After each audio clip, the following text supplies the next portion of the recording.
Nick Villardo told me it's time. Okay, first of all, welcome everybody. We're going to start off by, I'm going to hand the meeting over to Mr. Laurie, and he's going to start with, I believe, capital projects. Correct? Yes, I am, and thank you, Mr. Petrosi and members of the board, and to all the listening audience out there on the World Wide Web. We know you're out there, so as I do always, I remind you to speak clearly and directly into your microphone when you're presenting. So we haven't done this in a while, and we need to get back to our capital projects process, so to speak, because of two major reasons. One, we have American Rescue Funds that fit perfectly into the scheme of what that money is intended for. Secondly, we have some very critical needs with respect to safety and security of our students. So we have assembled, I'll call it the A-team, even though Brian Trott's here. We have the A-team. Wow. Well, so I just quickly raise your hand when I introduce you, because we have some new faces. Of course, you know Brian Trott, who's been our liaison from CPL for a while. Didn't he used to play for the Islanders? That was Brian Trottier. Oh, okay. Not bad, though, Tony. Yes, close. We have my newest favorite HVAC guru, Lauren Blass. Lauren is an HVAC specialist. I'm just making up titles so you can get a raise from Brian later. We have the often average but had a better week, Bill Zagrafis, who's with us, and our newest find. Josh, I cannot remember your last name. We have Josh here from CPL. Josh is going to jump in when we get to one part of our presentation. But welcome, Josh. How did you like the dinner? Thumbs up. We also have our old friends from BCC. You know, it's nice to see Tony Maselli. Oh, yeah. And a Maple Avenue, Gaskill, Niagara Falls High School graduate, Chris Dowling. And ladies and gentlemen, I want to introduce you to the BCC version of heating and cooling expertise, and the father of a very famous person, Tom Lowe, Stu Lowe, who is now a part of our team. So some of you might know Stu. You certainly know Tom from all the stuff he does in the community and does it so well, but that's his dad, and between Lauren and Stu, they're a really, really good team, and I think that they're going to bring home an excellent project. The reason we're so HVAC heavy this evening is because we're going to talk a lot about heating and cooling, chillers, air conditioning, etc., because that's where a lot of our work is going to be laid out. I just want to give you a brief preamble, and then we'll move smartly through these slides, and I'd ask the team to jump in. We also added law enforcement to the team. Some of you might know Chief Del Porto, but because we're talking about secured vestibules, we wanted to make sure our security chief was with us, and that he had the final recommendation, at least to me, on security parts of this project we're going to lay out. And of course, also there for eye candy is Earl Smeal. So he's part of the team as well. A preamble. There is urgency in this project. There is urgency in this project, and there's urgency for two major reasons. One, the American Rescue Funds must be expended by September 30th of 2024. We are now under 2 years away to expend those funds. That's some urgency. Secondly, there is only certain allowables under the American Rescue Funds. As we move to the capital project that I'm going to recommend to you, there's a lot of nice things in there, but we have major plans for security and safety upgrades that we didn't have time to wait for smart schools. We didn't have time to change architects. These are critical things that our parents are demanding, our community is demanding, and I think to stay at the cutting edge, and I know Chief Del Porto can tell you this, when they come to Niagara Falls, we're always a year to 2 years ahead. And I'll get back to that at the later part of the meeting of something that Mr. Petrosi and I heard at a recent meeting. So there's urgency. There is urgency. So what I'm going to do is try and take you through this, but the questions technically will be answered by the crew, okay? So here's what we're proposing, Ray.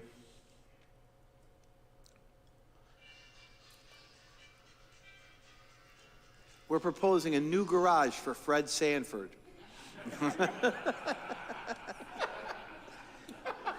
We feel that Mr. Sanford, it doesn't matter, money is no object. Mr. Sanford is looking for a new garage. It does not, however, fall under ARP funds. No. What we did is we created a chart with about, I don't know, I didn't count them, maybe 15 different things that we're going to do. And so you know, we categorize these, how are we going to pay for it? ARP, a bonded referendum, the general fund, which we have to use in some cases, or the last stewardship project that we have money for. So we'll come back to that and we'll give you estimated scope prices that we think we have. And please, board, ask your contractors, consultants, architects, engineers the questions. Okay, Ray. We have money left over from the stewardship project. Remember that project? We have a little bit of money left over. The state is allowing us to install bottle filler bubblers in schools. A couple weeks ago, you had passed a resolution to accept MLP. MLP is the plumbing contractor that will be installing these. Becky and Earl have been able to get additional ones off a state contract, and they're going to be installing more than what we have money for. But the plan, Tony, I believe is Monday. Monday on second shift in the schools, the bottle fillers will go in all schools, and Earl will work out a schedule with Tony for their installation. Easy one. Paid for out of the last project. That wipes out the last project. No more money left. Right, Beck? No more money left. Now we move to the ARP grant. This grant ends September 30th, 2024. We've got to have everything paid for by that time. Hyde Park Elementary is the only school that doesn't have a playground. And we want to give efficacy and equalization to all of our schools. You just celebrated Niagara Street's playground. The ARP grant will pay for a playground for Hyde Park. I'm going to give this slide and the ones behind you to Ms. Bianco to look over with her staff. If you'll go to the next slide, Earl. The problem with Hyde Park School is, where are we going to put it? It's our most landlocked school. So I have received ideas as crazy as put it on the roof. That ain't going to happen. I can't live with that one. What the staff and Mrs. Bianco have asked, and they're willing to do, is give up more of their parking spots to put it back in that parking lot, back near, what street, is it 27th Street and Linwood Avenue. Thank you, Earl. That's the location. That's where the playground goes. It's funded under ARP. What we'd like to do is take Ben Frazier of Parkitect's initial drawings and give them to the school to give their input as to what they want. That hasn't totally been done yet, Earl. No, that's correct. It has not. I just got that. I just received the rendering behind Mr. Laurie today. The principal of the building, Diane Bianco, weighed in with some color changes, so you might notice the red canopy and slide looks a little different than what was in the previous slide on the presentation. But tomorrow morning, I'll be taking that board to Hyde Park School for her to show in her lobby. Once we get it set, we're going to start this as soon as possible, hopefully breaking ground in the spring for Hyde Park School. This will give playgrounds to all of our elementary schools. What kind of barricades are you gonna put around the playground so nobody runs Yeah, through it? yeah, Are you gonna put I had ballards all that the way across, or? Yeah. It has a fence now, Earl. Is that sufficient, or do we need to bolster to put a new fence in? Well, if I think I know where you're going, Mr. Velardo, you're talking about between the vehicles and the playground, not so Yeah. much the sidewalk. The sidewalk area will be fenced, and right now, in the rendering, all you see is fencing, but after speaking with Ben Frazier, the playground designer today, he's going to work out some more details around its perimeter with CPL All right, before the yeah, final because it looks like if submission a is car made. loses control and the kids Yeah. are in the playground, it could course. go through the fencing, and you never know. Yeah. Right, Just something a little more exactly. secure. I'm not even opposed to bollards if we need to. Right. Will the children enter the playground, not from the parking lot, I wouldn't think, right? From the outside sidewalks? I don't know that we've nailed it down that Yeah, we far haven't yet, gotten there. Mr. I would just Petrozzi. hate to see us encouraging Yep. Walking kids through a to parking walk lot. through the parking lot. Yeah. I mean, just a thought. It's a great thought. We'll bring that back to him. Okay, thank you. Is there any other place you could go? I'm sorry, Earl. Is the Linwood Avenue side, is it because of the land we would probably have to excavate? Is that excavate, is that the reason why we didn't consider? On the Michigan side, No, the Linwood side. next to the school, tell me where you're thinking. Yeah, so if Yeah, facing Hyde Park, yeah, from Hyde Park. Yes. It would be the left-hand side. yes, The one way going towards Hyde Park. Yes. You know how there's, yeah. I mean, we added that Classroom. classroom a few, however many years ago. That plot of land seems to be about the same size as. Well, there's some mechanical equipment there Oh, that's, okay. impinging on the space. The other thought was to make it the size we want it to be, so that, as you can see, like, there's two ends to it with two of the larger pieces. And that's so that they have separation between the real young kiddos and the older kiddos, putresses. So with that in mind, the playground would have had to have been pulled as far forward that it would have actually protruded out past the front of the building, and no one felt that that was a really good look for the property. They drive really slow down Hyde Park Boulevard, as you well know. And That's there's sarcasm. That's, Josh, that's sarcasm. I use it from time to time where appropriate. So, Mark Lori Mr. cut a fire Petrozzi? truck off. Huh? You cut a fire truck off on Hyde Park Boulevard. Did I? Yes, you did. Were you in it? You should have sprayed them down with the hose. Wow. Oh, 10,000 people just heard that on the internet. I apologize, Mr. Bass. I would never put you in harm's way, even though your arm doesn't look very good.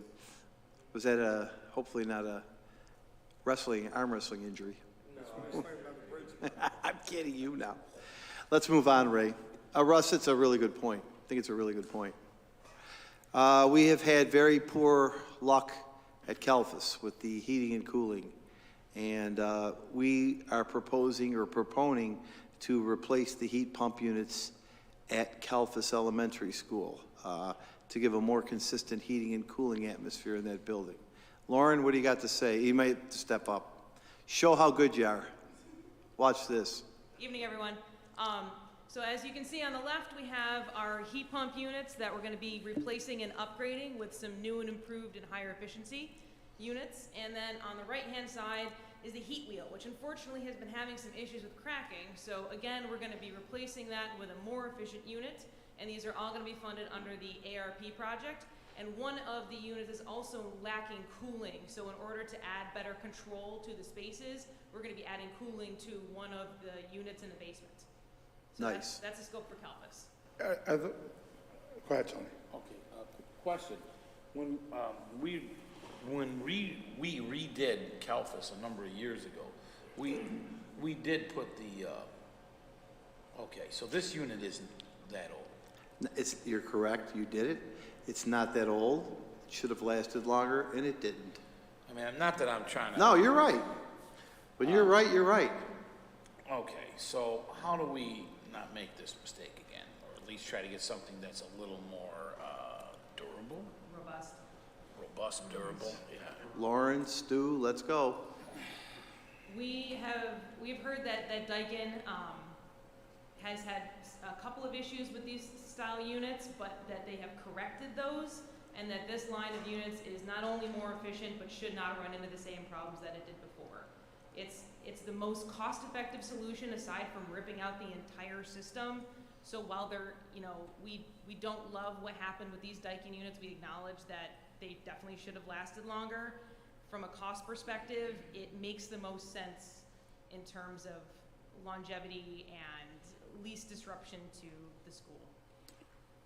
Instead of a boiler, we have these things. Mark, what kind of warranty or guarantee is coming with this unit now? We're gonna have that discussion with Daikin because we definitely wanna make sure that this doesn't Make sure it's happen long enough, yeah. again. Yes. How, Tony said they're in place of a boiler. If I'm correct, there is a boiler at that school, correct?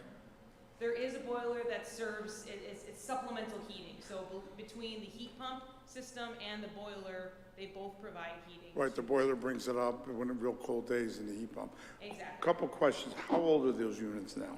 They were installed in 2013, 14, something like that. 9 years. In 9 years. Are those the units we had a problem with day one because the snow fell in them? Yes. Yes. Who designed that? I'm sorry, Russ, I didn't hear you. Who designed those? That was under a different architect. An architect. Okay, and the mechanical contractor blamed the architect? I was here for that. That's probably what happened. I Yes. wasn't privy to that. No, I'm not trying to get, but do we have to accept a bid from either one of these people? I Or don't maybe know that's- what mechanical contractor installed it. Oh, I'd love to tell you because he and I had a really nice conversation. It was Quackenbush who installed it. So, go ahead, Brian. So unfortunately, at 9 years old, they're out of the manufacturer's warranty for the unit. We're out of any sort of installation warranty, so we're just to the point we need to replace them. Well, Brian, if you probably, maybe you know or you don't know. They put them on, I believe, the north side of the building where the wind blows and blows the snow on top of them. And it destroyed the units in the first 6 months. And everyone put their, finger this way, that way, so I'm just, you had nothing to do with it, so we're just having a conversation. Absolutely. But my point is, I'm in business, I would never buy that unit again. You know what I mean? Unless something is different. Yeah. Because I would expect the unit to last 20 years, am I correctly? Yeah, as Correct. Lawrence said, the manufacturers admitted there were some issues with this vintage of unit. They've corrected all those issues, and they've had a great track record since. So we're confident this is a good solution. Can we get an extended warranty from them with that verbiage? I definitely think we should look into it. We'll have a conversation with them, absolutely. Yeah. What's interesting is that these units got installed right when VRF was kind of kicking off. In the United States, it was not a very well-known technology 10 years ago, so this was their first go at it, I guess. Especially for snow, these units have gotten quite a bit better, both at cold weather performance, and they have snow hoods now to make sure that exact issue doesn't happen. So unfortunately, they've learned from this bad example. We'll ask for an extended warranty, Stu. Daikin had a bad run on equipment from like 2012 to 2014 on that. Since then, Daikin Corporation has absorbed McQuay. They've also absorbed Goodman, which added strength and a lot more technology. I know Goodman. And their newer equipment. Goodman's. Thanks, Stu. Keeping in spirit with that, we'll go to the next slide. One more, Mark. Yeah, sure. Guesstimate on what this cost is. $2 million. We have a slide at the end to show you. all. Okay. $2 million. This is Bleneva Bond School. This was 2005.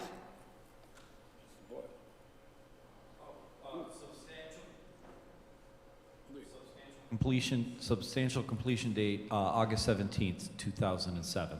7. They may have been placed as early as 2005, these Well, that's what boilers. I'm leading to. We placed these a long time before they went into use. But the completion date was 07. I think they were placed in late 05. Lauren, what are we looking at here?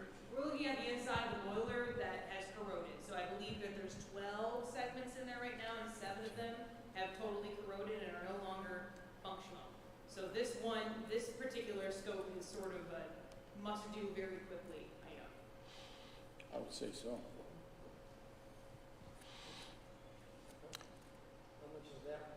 It's, we could, go ahead, Ray, I can't remember, I have them here. 480. Yes, roughly 480. So we're talking of doing that now, Yes, Yes, as soon as possible. like tomorrow? For this winter? I'm trying to. no. No, Here- Next couple of months. they have, those boilers have a lead time of at least 12 to 16 weeks right now. We do have one boiler in that building that operates fine. That boiler, believe it or not, as bad as it looks, will operate. It just leaks. Okay, we have one boiler or two in there? We have two. The $480,000 price that we have through the Gordian quote for Danforth would replace both boilers. So I would guess we would replace one, operate on the other, and then maybe do the other one next spring? Or are Well, they looking to do it one in bed? There's probably no way we will get these boilers in time. If you guys said, Earl, I want this to happen tomorrow, Won't have it till spring anyway. right. Unfortunately, Russ, I've already spoken with Danforth about, God forbid, we lose the boilers per se, how we would supply supplemental steam to the building. God forbid. You have to bring a mobile boiler in, Yeah. which are available. Don't forget, we have to submit, even though we're paying out of ARP funds, all of these have to go to the state education department. And even if they're doing expedited reviews, which I know you know what they are, it's going to be, SED is not going to jump too fast. They've got two people working in the office. This is I would say, I'm going to say 1999 Niagara Falls High School chiller replacement plant. Could you talk about that, Lauren? And Stu had a good idea actually on this one too. Yeah, so this is our mechanical pièce de résistance for this project. We're pretty excited about replacing these two 1,000-ton chillers with modular chillers. That is largely driven by installation concerns. We don't have a whole lot of room to work with in the areaway, so we're going to be pulling these guys out in pieces and replacing them with 8 modules that are going to line up across the mechanical room, and then we're going to be replacing the pumps. And Stu had the great idea to refurbish the cooling tower. If you want to talk a little bit about that? Yeah, there's a program Baltimore Air Coil offers that, instead of replacing the entire cooling tower, and after an inspection and a walkthrough on that, with our VAC rep, this is an excellent candidate, because the bones of the tower, the shell of the tower, are like brand new. So they'll come in, completely gut the tower, power wash the entire, tower down to clean galvanized metal, coat the inside, and then replace everything mechanical. Update the motors, get away from the old belt drive, prop fans to go with, direct drive with variable frequency drives, more efficient motors, more efficient nozzles on the top, that'll pass more water, better flow of airflow media in it.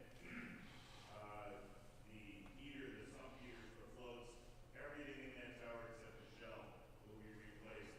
You'll basically have a brand new tower when you're done without the need for additional structural design on the roof to replace with a new tower, without the need for all that steel work. You're gonna cut your crane costs down to almost nothing. And the piping is gonna be basically what it is now. We'll be replacing it, but the piping will be the same design and everything it is right now. But you'll have a brand new, cooling tower for about 10 cents on the dollar for replacing the tower. Question. This might be directed at you, Mr. Smeal. Way back, a few years back, probably before you came into this position, we had a problem with the cooling tower freezing up, where some of the lines were frozen, and there was a real cold winter that year, and we had a little freezing problem. I remember I was just on the board, and your predecessor had explained that the cooling tower at the high school had actually had some frozen lines to it. can we address that so that doesn't happen again? Because we might have a nasty winter, you know what I mean? Or course. next year might be a nasty winter. Right, so we've already shut down the cooling tower and drained it at the high school. We actually did that on September 30th, was the date that we shut it down. I think the staff has learned quite a bit from the missteps of previous years. I am gonna have Johnson Controls come in and verify that the plant is drained down correctly, so that we're certain we're not gonna split any lines this year. Remember it well. Yeah. We have one more part of this, the penthouse and air handler. Lauren, you want to take that, or Sue? Yeah, so we're gonna be replacing the steam coil, the cooling coil, and mostly upgrading the filtration in the unit to go from MERV 8 to MERV 13. And that's actually the new recommendation from lots of organizations that are looking at COVID concerns. So this will likely, it has the best chance of filtering out COVID that we have available to us. So we're gonna be upgrading the filtration and switching out the chilled water and steam coils.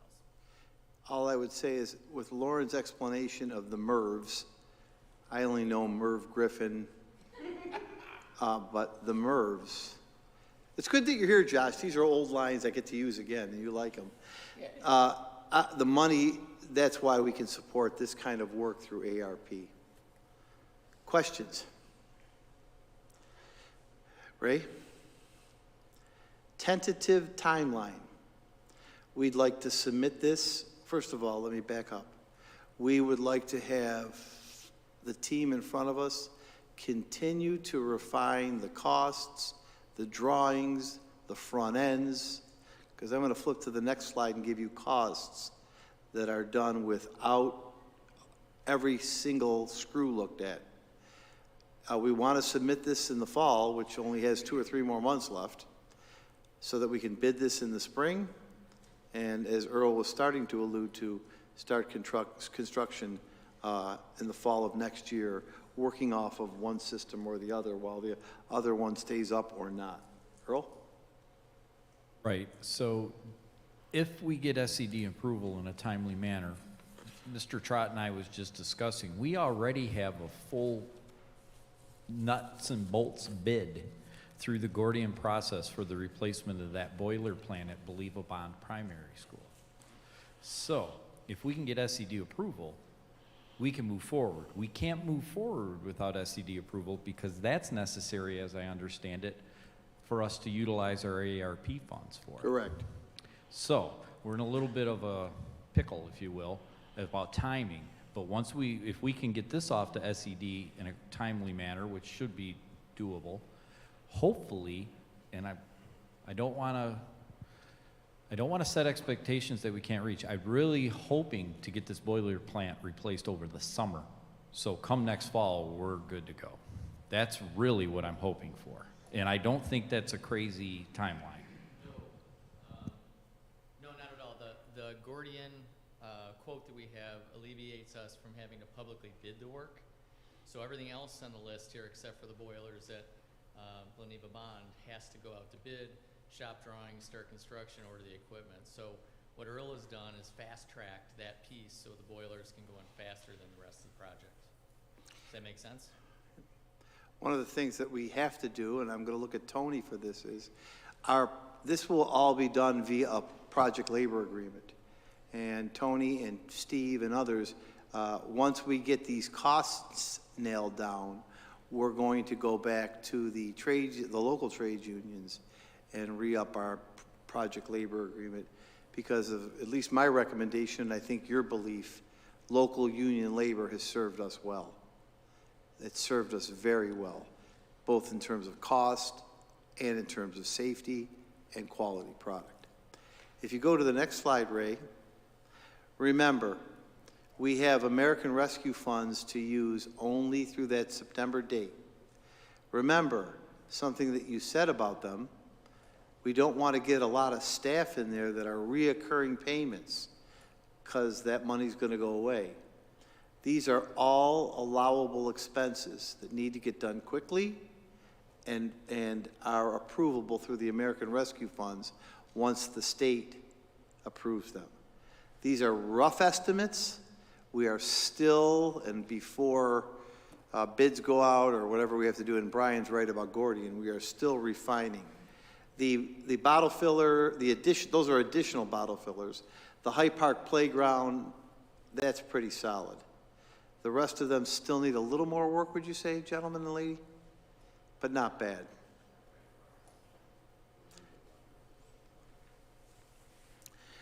Without any further questions, I'm going to ask Ray to go to now that was American Rescue Funds. Now, these next projects, and there is a gentleman who coined a breath of fresh air, sitting over there between Julie and Earl, and I won't say who it was, when we were looking for a name of it, because a lot of this has to do with cooling and everything like that. He thought it was very cute and appropriate to call it a breath of fresh air. These are areas that you need to have a public referendum on, and we've been talking about January 17th.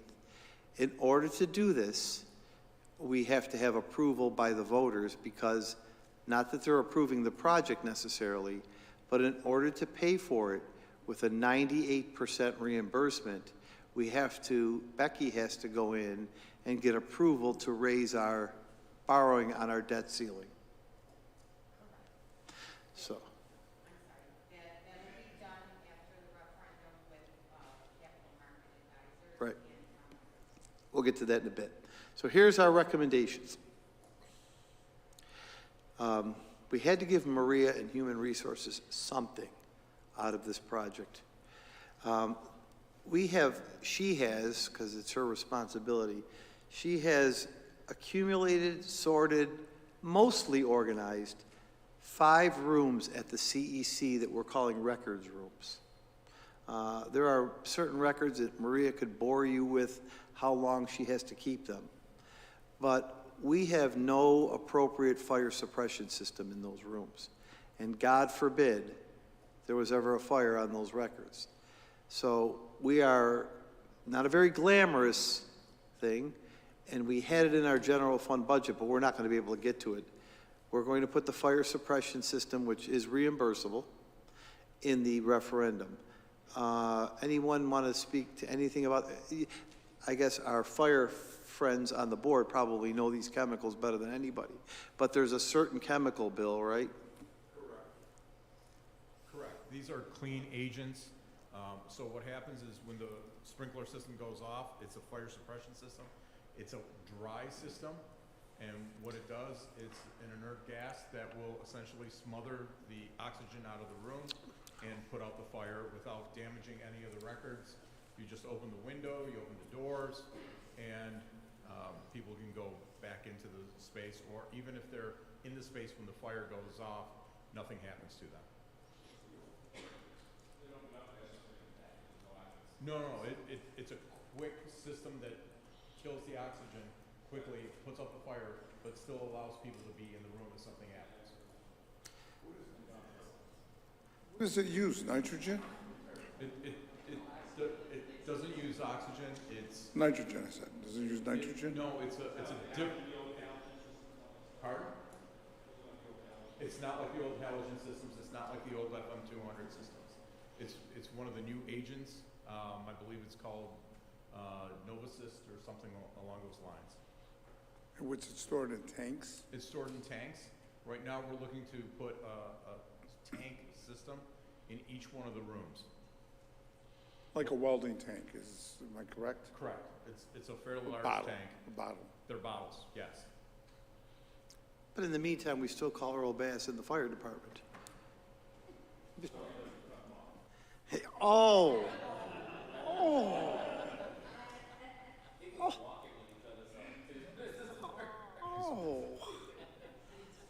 Thank you. Oh, all right. I noticed that. Oh, 2, 1, 1. Okay. So that's the fire suppression. There's an estimate of about 125 on that, but we'll get to that at the when we get to the page. Next, I think all of you probably have seen these. These are required fire shutter replacements at the high school. This is to give you a perspective, these are entering the house office buildings on both the first and second floor. And the last time it went down, Earl and about 10 guys had to put, Earl Smeal, not Earl Bass. Earl Bass and I could have lifted ourselves, okay? Earl Smeal and 10 guys had to boost these things back up. I remember it well. It was a Saturday night before the Super Bowl, and I was making chili. We all feel very sad about that. Thank you. But, we No, the problem is once these doors come down, given their age, the gear system that brings them down can fail. And once it fails, the door's down. The door weighs somewhere around, I think, about 2,200 pounds. nothing. So, once it's down, you can't have school because kids can't pass through the hallway. So what we're looking to do is replace that with fire doors, like just standard personnel doors. A bank of them at each, in the same, basically the same location as where these shutters would be. Much less maintenance, much easier to fix when they break, and much more readily fixable, let's say, when they do break, than these 20-some-year-old shutters. Let me just ask you, of course, when the fire alarm goes off, these doors close, right? Close in the case of a fire, yes. Right. Yeah. Calls for a fire. Mm-hmm. These doors now close this way. instead of Which that. ones? The ones we're going to The install? new ones you're looking at. These are, the ones we're going to install are gonna be like a standard personnel hallway door with maglock hold opens. Also, it just goes click, click, and it closes. And it's just gonna close like any other, hallway door. Gotcha. Okay.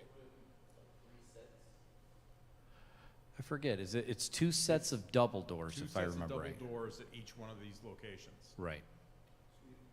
Definitely not gonna, We're putting them a little bit off to the side on each one, so you can still pass through on one side or pass through on the other side.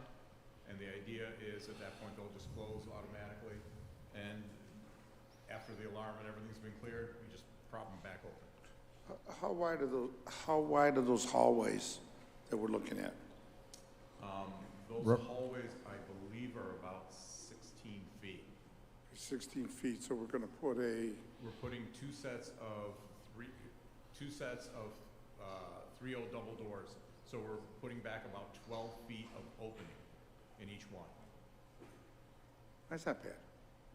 So the double doors are 2 doors? Two doors, two sets of 2 doors at each location, And then the doors are 3 feet wide, 36 inch? 36. Like this. And they open, is there a mullion in the middle? No, not at this point. We're trying to avoid the mullion because if people are trying to walk through, they're just gonna. Well, no, bang because in. I think a Yeah. 3-foot door is definitely not sufficient if there's a mullion there. No, so that's why we're doing the double set of doors. 6-foot opening. 2 6-foot openings. Why wouldn't we go with a 42-inch door? We could. It all depends on the final sizing of the door, and because the way they've got to swing, and some of them need to kind of swing back towards each other. So we want to make sure that we have enough wall space to accommodate the doors. Because also, there needs to be enough wall there to accommodate the doors, make sure that that wall is secure enough. But some doors are gonna open in the middle, correct? One will go, 2 doors will go against the wall, 2 doors will go against the wall, and 2 will open towards the middle. towards the middle, right? Correct. But if we could, I would prefer if we could go with a 42-inch door. We'll take a look at it and see what we can fit. Pardon me? Yeah, because I'm with you, because like limiting that barrier space, Gotta have the mullion out of there. just because it's a lot of traffic, just Yeah. make sure it's easy to. Yeah, it's a lot of traffic. And 42-inch would give us an extra foot. Sure. Take a look, 2 feet. Yep. take a Please look. take a look at that.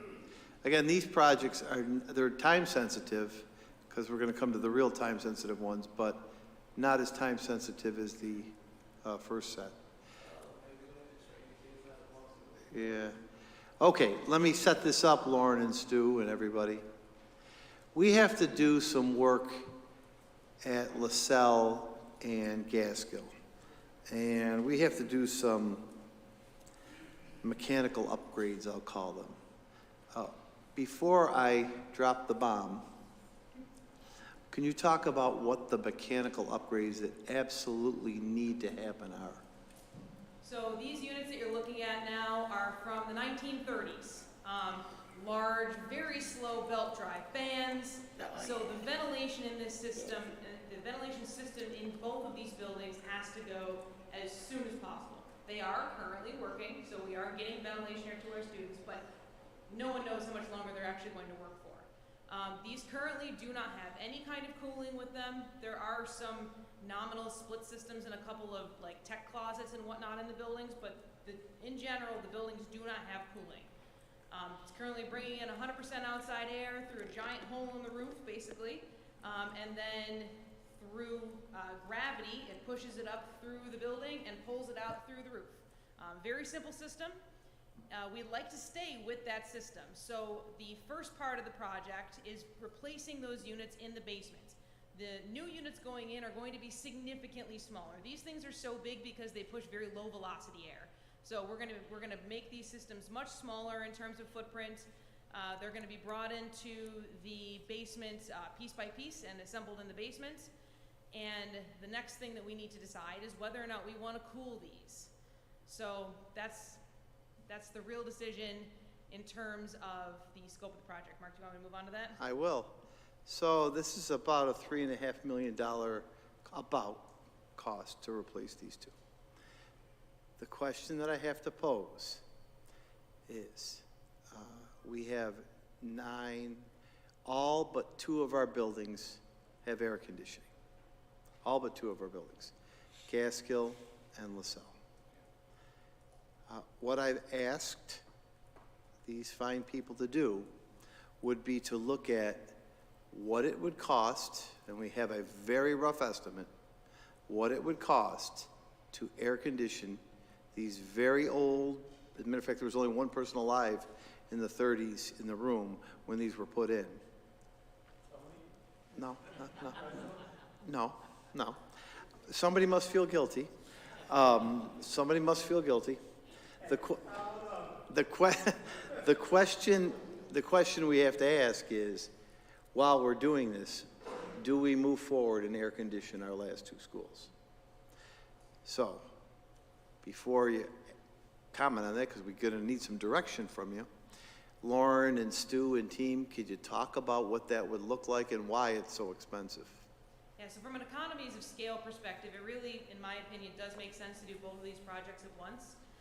So first of all, when we're replacing these units in the basement, we would like to add some nominal cooling to the unit itself to bring, say, 80 or 90 degree air down to 70 degree tempered air that we would provide at the classrooms as opposed to providing 85 or 90 degree air. In addition to that, we want to put in a system with supplemental cooling, a heat pump system similar to what we have at Calfus, but we're first of all looking at a different manufacturer. We're looking at Samsung. That's got a great track record with new VRF systems. And we're looking at doing it slightly differently because we're also going to have supplemental heat from the existing boiler system. So those 2 systems are going to work in conjunction with each other. Those steam boilers are going to stay in place for now. But the heat pump system is going to be sized for the entire load in the heating system of the building. They're doing much better at low temperature heat production, which is great in the winter, especially in Buffalo winters, but they also do really great in cooling seasons too. So we're looking at a system that's gonna work together. We're gonna have a separate ventilation component and a separate air conditioning component. They're gonna work in unison and would be better off all installed at the same time, so we're only doing these disruptions in the basement and each of the classrooms once. Stu? The units in the basement, especially the cell, it's the access is the issue. It's going to be pretty labor intensive. We need to go those out the new ones in pieces because, as you can see on the slide on the right, that's one of the access points, and it's about 5 foot by 5 foot around that skating line. Might have to demo some out and rebuild it after. But access there is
One of the other complicating factors to this is that the electrical systems and electrical service is not where it needs to be to add air conditioning to the school. So that's a good part of the cost, is upgrading that electrical service.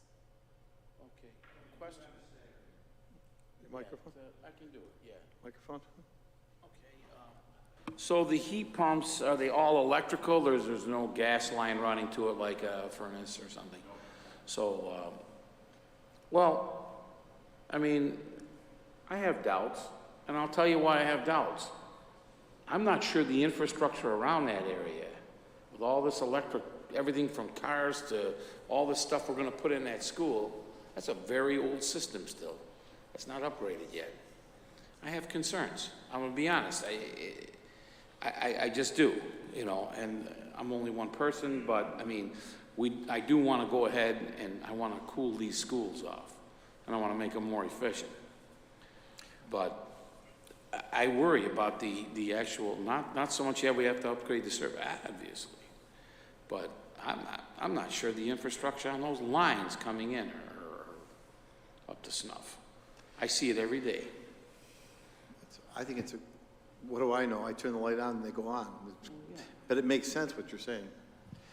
We're going to come back to this in a minute for discussion, because I want to show you the cost with and without the air conditioning. I'll show you that in 2 or 3 more slides. The air conditioning is actually 2 parts, am I correct? The air handlers, adding air tempering or air conditioning to it to bring the air to 70 degrees. Correct. Then the split units, or what do you call them? I'm sorry. Heat pumps.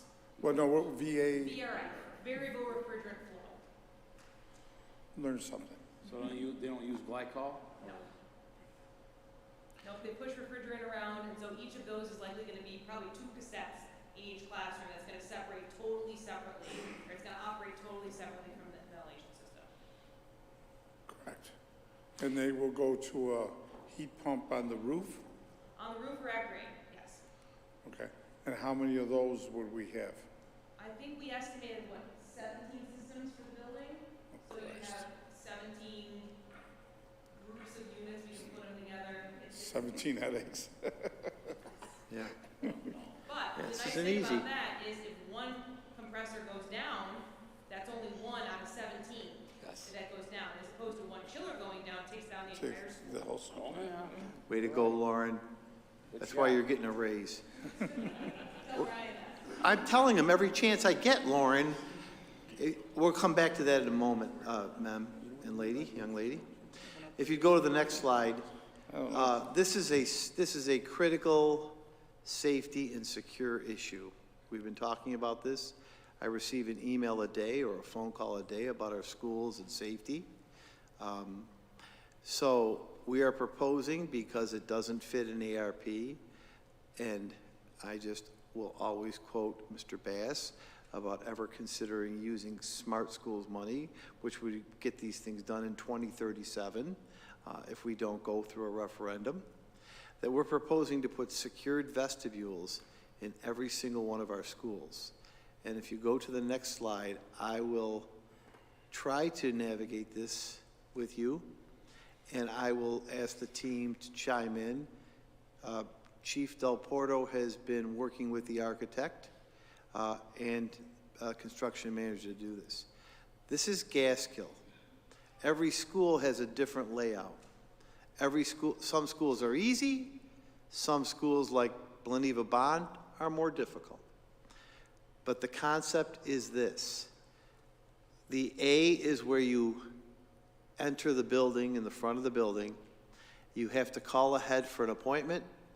My name's Brian Del Porto. I'm here to I'm here to see the counselor. You have an appointment? Thank you. Brian is buzzed in from the table, the A door. A window is then created or built to the main office at Gaskill. If Brian just forgot his lunch, which I'm sure never happened, or if Brian forgot his homework, which I think probably happened often, you're not carrying a gun, are you? All right, never mind. Earl Smeal forgot to turn in his lunch or his, you give your license, which Ray has worked on in a system called Raptor. It generates your ID badge. Your license is scanned. That becomes your badge. It's checked, I think, against the sexual offender registry and other things. And you either don't have to go into the building because you don't have business in there, or you have business in there to see the counselor, and you're checked, your ID is issued. You then will go through, you will then come to another door, which you have to be buzzed in a second time. Met there by safety personnel. You go through Raptor, or not Raptor, you go through Evolve, and then you enter the building. So it's almost 5 checks. 6, I can make up 6 in my head, I think. You call ahead for your appointment, you're buzzed in door A, you show your license at window B, you're buzzed in door C, you're picked up by, you go through Raptor, and then you're picked up by security personnel before you go into the school.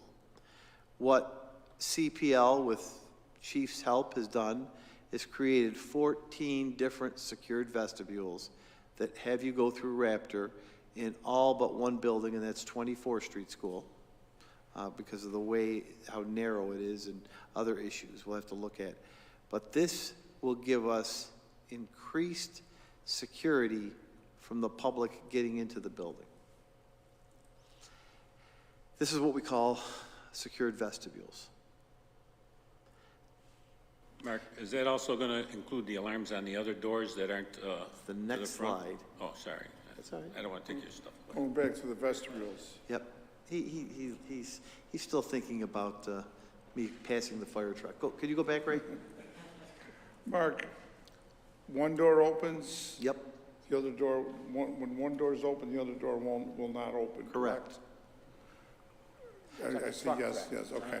Second question, secure glass at any of this? Yes. Yes, it'll have secured glass in it. Some of the glass, when you look at Gaskill, for example, when you walk in, you have that beautiful entrance that's fairly close. What we're looking to do there is remove those doors because they interfere with the Evolve system. And at that point, we're putting in a new set of doors with bullet-resistant glass. Next question. Pardon?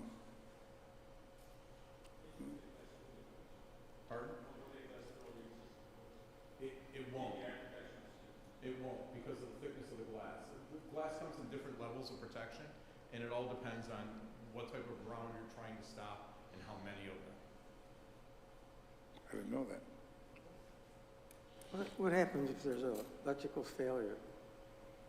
If there's an electrical failure, people still can't get in. What if they're caught in between? If they're, pardon? If they're caught in between? Just open the door. You could always exit. There's panic hardware or egress hardware. You know, that bar that you hit, they can still exit. People can still exit out of the school, but they can't go into the school. Good. One question. Thing that bothers me the most, and I don't know if there's an answer. Somebody could just hit the panic bars and bypass everything, correct? The panic hardware will get them out of the school. It won't get them into the school. Correct, but somebody's in the middle could open the door so the people could get into the secured vestibule, but cannot get into the building. Correct. Yes. Okay, so it would take more than one person to Correct. defeat the system. If there's someone on the inside and they hold the door open for someone, that's a different situation. So there are 3 items here. One is the architecture, which is the doors that block everything off. 2 is the technology, which is being buzzed in and being checked and going through the Evolve system and the Raptor system. And the 3rd one is administrative and making sure that people are doing what they need to do to prevent people from entering the building that aren't supposed to be in the building. What about facial recognition? Facial Currently recognition- outlawed in New York State. Yeah. Oh, it is? It's outlawed. Yeah. They're trying to overturn that, by the way. Lockport schools tried that and it failed miserably. And I think it's against the law. It failed, didn't work, or it failed Commissioner's because of the regulations. law? It didn't work properly. Okay. Next, a little bit. Very It's a little controversial. Very controversial. I'm not willing to go there. Yeah. So we're good with the Raptor then? So far, so good, Tony, and we've tried it in 5 locations. Ray, it's been pretty good. Yes, we have good results, good reporting, and it's being used appropriately at all locations. The Raptor 5 was a tryout. I'm going to expand this probably next month to the 2 prep schools, because we haven't done it there. The other 4 elementaries, and then we'll tackle the high school last, before the year's out. But I wanted to make sure the system worked well for its intended purpose. Okay. Faculty and staff, do they have to go through the same procedure? Pardon? Faculty and staff, do they have to go through the same procedure? Faculty and staff do not have to go through the same procedure. For example, they've already been vetted through the Raptor system or whichever system Right. the school district uses. And the VOL system is a weapons detection system. So we have not insisted that faculty and staff come through these doors. They can still use their prox cards in other locations. Haven't negotiated that yet. So our staff can enter several doors? Some doors. I'll say Some doors. Some. Okay, Ray? So Mr. Velardo was getting to this. This just shows cameras and door proxies at many doors that we have to install. Ray has done a good job keeping our prox system going, but you know that system is on its last legs, being held together by bubble gum and toothpicks, even though Ray has kept it together pretty well. The next slide, Nick's not here, but this is, and Bill and team, these are the 221 remaining doors in the school district. There are 221 remaining doors. One of my greatest fears is having one of those doors propped open or left open. That's a learning from Uvalde. It's a fear. It's a human problem. We have human recourse that we plan to take if we catch someone doing that this year, but I don't want to take a chance.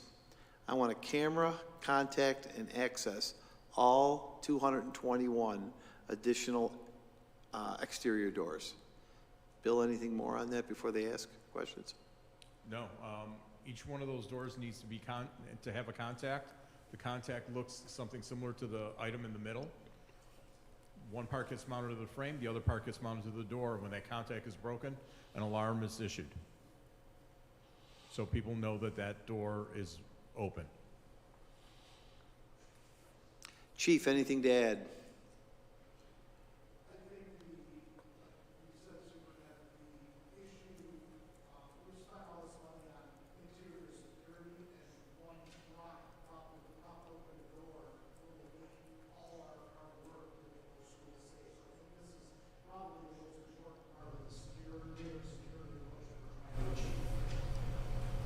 One rock, one book can negate all school security. That's all it takes. Right? So we are moving forward. And Mr. Velardo, I know you said 221 armed, alarmed, contacted doors throughout the 14 schools. And Chief was saying it. I'm going to quote that and not give him credit. One rock could blow all of the security we've done. So that's in here. Bill just was showing you a couple of the doors across the street. So, Becky has to present to you a couple of resolutions later on about the referendum. We're scheduling a public vote to raise the debt ceiling. We want to submit these all to SED in the summer, get the bid out there in the fall, and get to work as soon as possible. Because every day we wait, every day the potential for a rock exists. And I think it's critical. Hopefully, we'll have this wrapped up in 2025. The next one is where it's very small, but these are, to quote Tony Maselli, rough order of magnitude numbers with quite a bit of cushion built in, because Tony and team have not, as well as Brian and team, have not attended to every single bolt and screw. If you were to go ahead with the air conditioning in Gaskill and LaSalle, we would go out to bond, and Becky can talk about the bonding in a moment. We would go out to bond a $29 million and change capital project. If you just decided, and I'm not picking on you, Tony, you make a good point. If you decided that, you know, we've got to do some replacement of the air handlers, but don't want to go for the full air conditioning at this point, it's close to a $9.5 million bond issue to do the security upgrades that we really believe we need to do. It's really a couple things, and then Becky can answer questions on bonding. First of all, we've checked it out. We have MCA, meaning we can get the 98% reimbursement on all of this. 98%. What we can't get is that line where we used to say, we have an Excel grant for 2% to make up the difference. We have no more money left in Excel. In the last project, we used it all up. Now, there are two suggestions for that. Let's just use $29 million, just in case that's the way you want it to go. That would cost the district approximately $58,000, right, in local money, reserves, budget, $58,000. Something that Earl pointed out to me, and I think it's worth him just spending 30 seconds on, is because of some of the work we're doing, there is the potential to receive rebates and refunds to offset the $58,000. Earl? Right, so I've already spoken with Bob Conway of CJ Brown Energy. CJ Brown Energy does the incentive number crunching, you might say, for both National Grid and National Fuel. As you're all probably more than aware, the buzzword of 2022 is decarbonization. One thing I can tell you about the air conditioning in this manner is it's a step towards decarbonization for these two big buildings.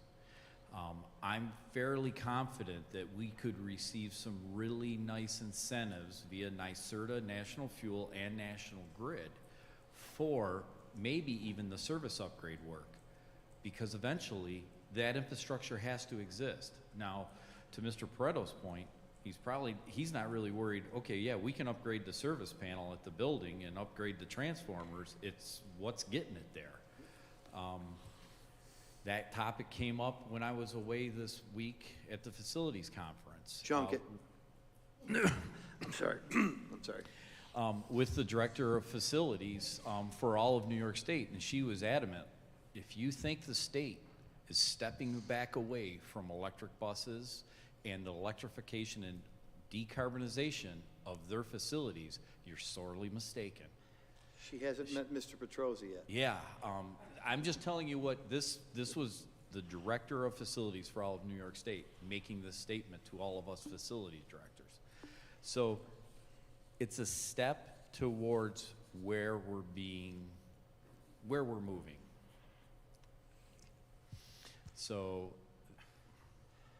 that's where we're at, and that's why the incentives would be to the level that I believe they'll be. You know, they used to tell you, hey, you know, get rid of that electric dryer. Just a few years back, get rid of that electric dryer. Get gas. Now they're running the gas right out of the business. I mean, in 2025, 2027, they're not going to be able to buy a gas furnace for your house. It's very possible. Okay. They're not. I've heard New York State is. Yeah, I'll be driving. I'll be throwing that thing in my pickup truck, driving it home. But I mean, I really think, and hey, I'm all for they want to talk about clean power. We've got the cleanest power plant in our backyard. Okay? Wait till they have to put nuclear reactors in to get this power back up. I don't mean in Niagara Falls, but around. Yeah, they got rid of the coal burners, which was great. But, telling you. I mean, we can't even get our power for our own consumption in Niagara Falls. We send it downstate. And probably, and need be, if they let us have our power, we probably wouldn't have lost some of the industry we have, A, and B, hey, I'm all for it, man. You can get, instead of 17 units, man, let's double it. But the whole point is, we don't even get to use our own power. But I'm just being a little skeptical, but I want to air condition our schools. Go on record and say yes. That's, Mr. President. anybody else? Jimmy? I guess I have some reservation. We've had a problem at the high school for 20 years of balancing the heat and getting it warm. I talked to people at Maple Avenue, and they don't seem totally happy with the air conditioning or the heating. They said it's still cold in some and still hot in some in the summer. I guess my concern is $29 million. You could build in a school. And I don't know if we've ever given any thought of maybe consolidating, as our population is dropping a little, 2 schools into 1. I know we have to spend our money quickly, but are we spending our money wisely? I'll respond if I may. Go ahead. Every week we check on the air conditioning at Maple Avenue, 79th Street, Hyde Park, and G.J. Mann. I have not heard of one problem. Now, I like it really cold. Maria hates it. Maria and Becky come in my office with blankets on. They're very kind to me. They let me do it. It doesn't meet everybody's personal temperature pressure. But I have never heard of a complaint that we haven't fixed. That's number one. Number two, one of the hallmarks of school safety that we've been able to do is to have enough money and separate kids into groups of 450 to keep our middle schools very safe, very secure, and very comfortable in terms of safety and security. To move 900 middle school students into one school is possible. I worry about safety and security because what I hear is, why did you build that high school so big and put that many kids in there? That's number two. Number three, we are very lucky to have 40 of the 80 buses we need to bus, and I don't think this is going to change, to bus another 15 buses to LaSalle or Gaskill, I think would be nearly impossible with the current condition of our bus drivers. The main reason, I've thought about this probably 100 to 200 times and had this conversation with the staff. The main reason is we have safety and security issues when we bring that many 7th and 8th grade students together. Nonetheless, if it's the will of the board to start a consolidation project, I work for you, and I'll be happy to explore that with the board and have public forums anytime you'd like them. Thank you. Question. The 1.7 million Gaskill mechanical upgrade, is that just the air handlers, or is that air handlers tempered? That is just for the air handlers. Okay, what? Split out into the AC is. Thanks, Lauren. You were perfect up until then. Sorry. Hey, are we gonna cut to the chase to get to the other number now? Or what are we doing? It's there. We're going there now? It's on. 29 Yeah, 30 so million. the top chart is including air conditioning. The air conditioning is split out to the numbers near 8 and 9 million. No, the top chart is with air conditioning. The bottom chart is mechanical upgrades, the units in the basement only. Okay. let's just take the bottom chart. If we wanted to temper that air to 70 degrees, what would that add to that 1.7 or 1.8 million? Probably 250. 250,000? So safe to assume the number becomes 2 million and 2 million.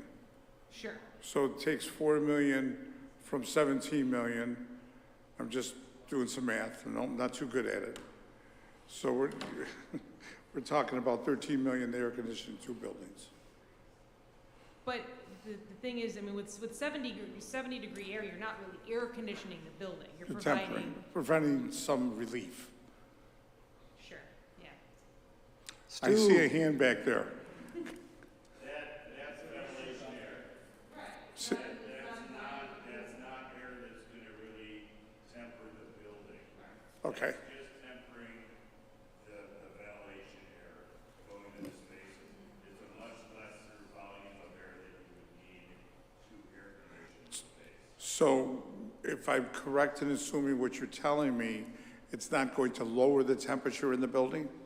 It might a degree or two, but Okay. it's not gonna be air conditioning. Those air handlers, what is the air change? Okay. So does it change the air in the building every hour, every 10 minutes?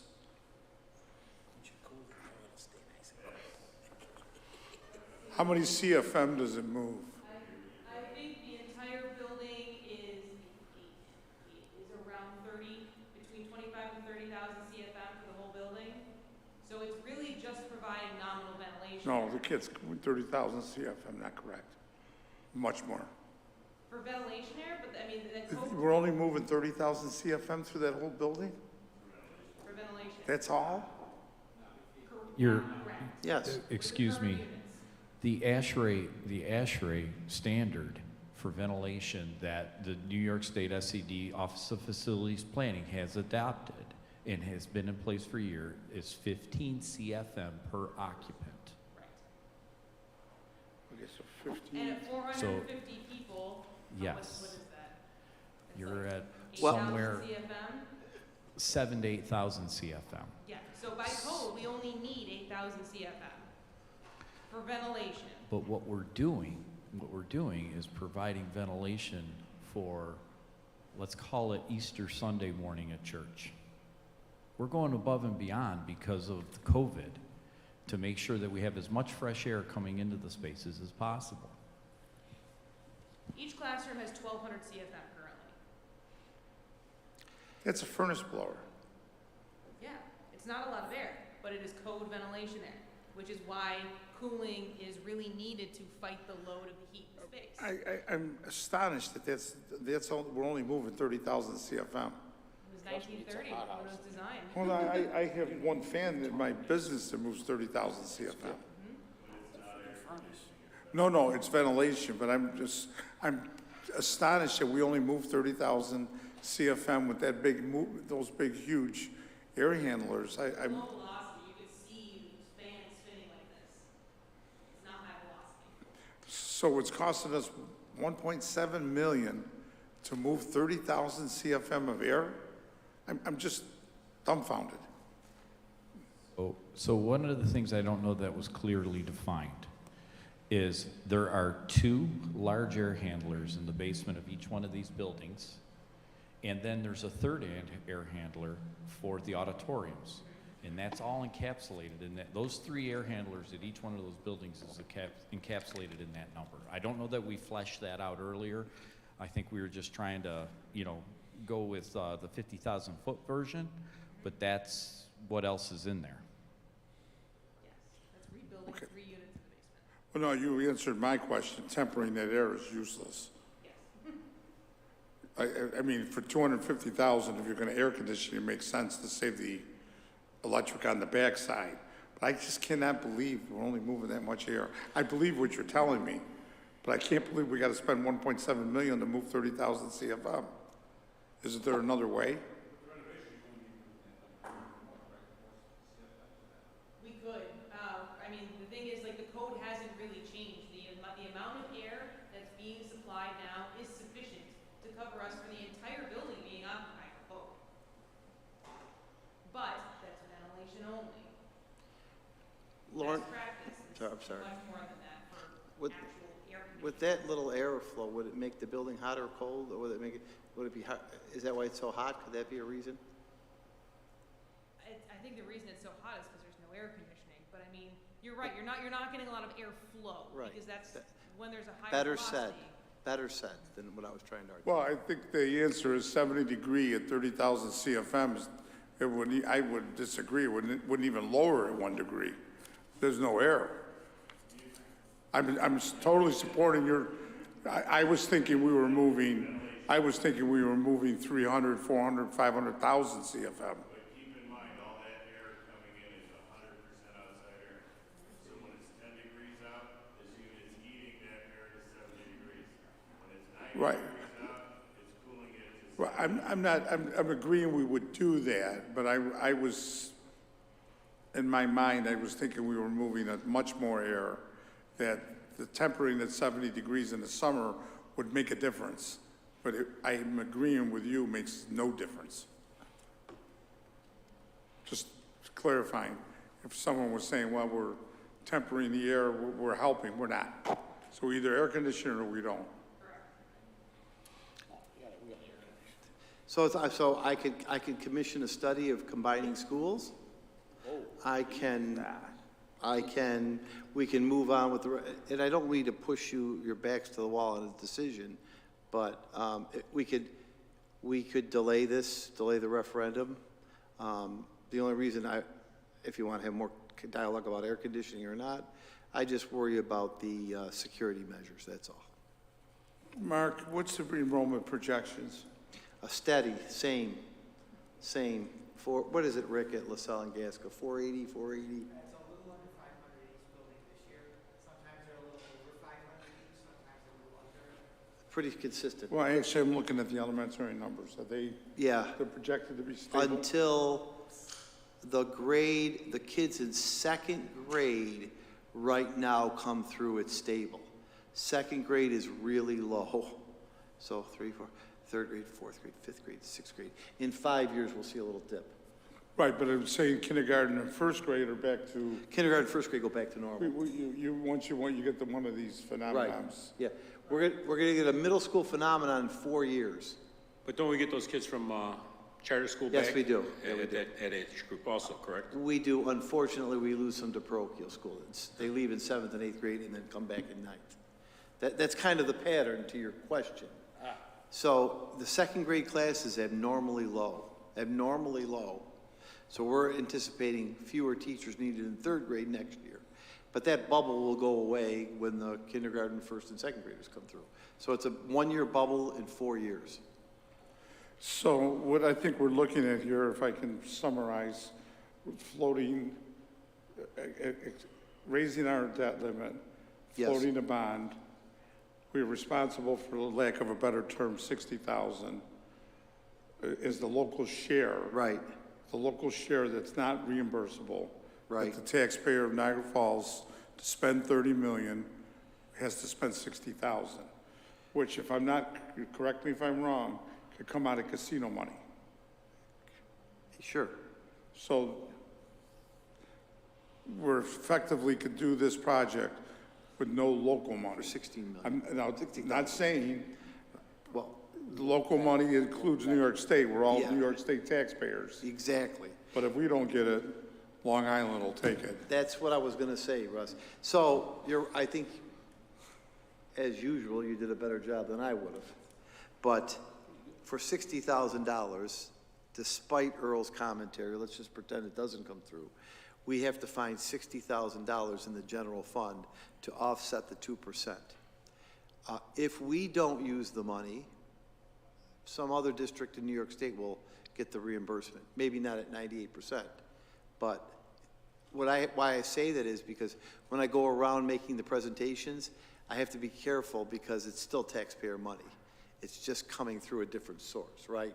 It's still taxpayer money. But it's not going to come out of a local tax raise. You're not going to raise taxes. It's 60,000 will come out of, I think your point, Russ, is we have enough reserves So it's not gonna take a teacher or a program away. Well, Mark, I think it should come out of casino money, and, Sure. you know, I think that's the way we should present it. Sure. And as far as, you know, we get rebates or whatever, Yeah. that only sweetens the deal, Earl. And this design doesn't,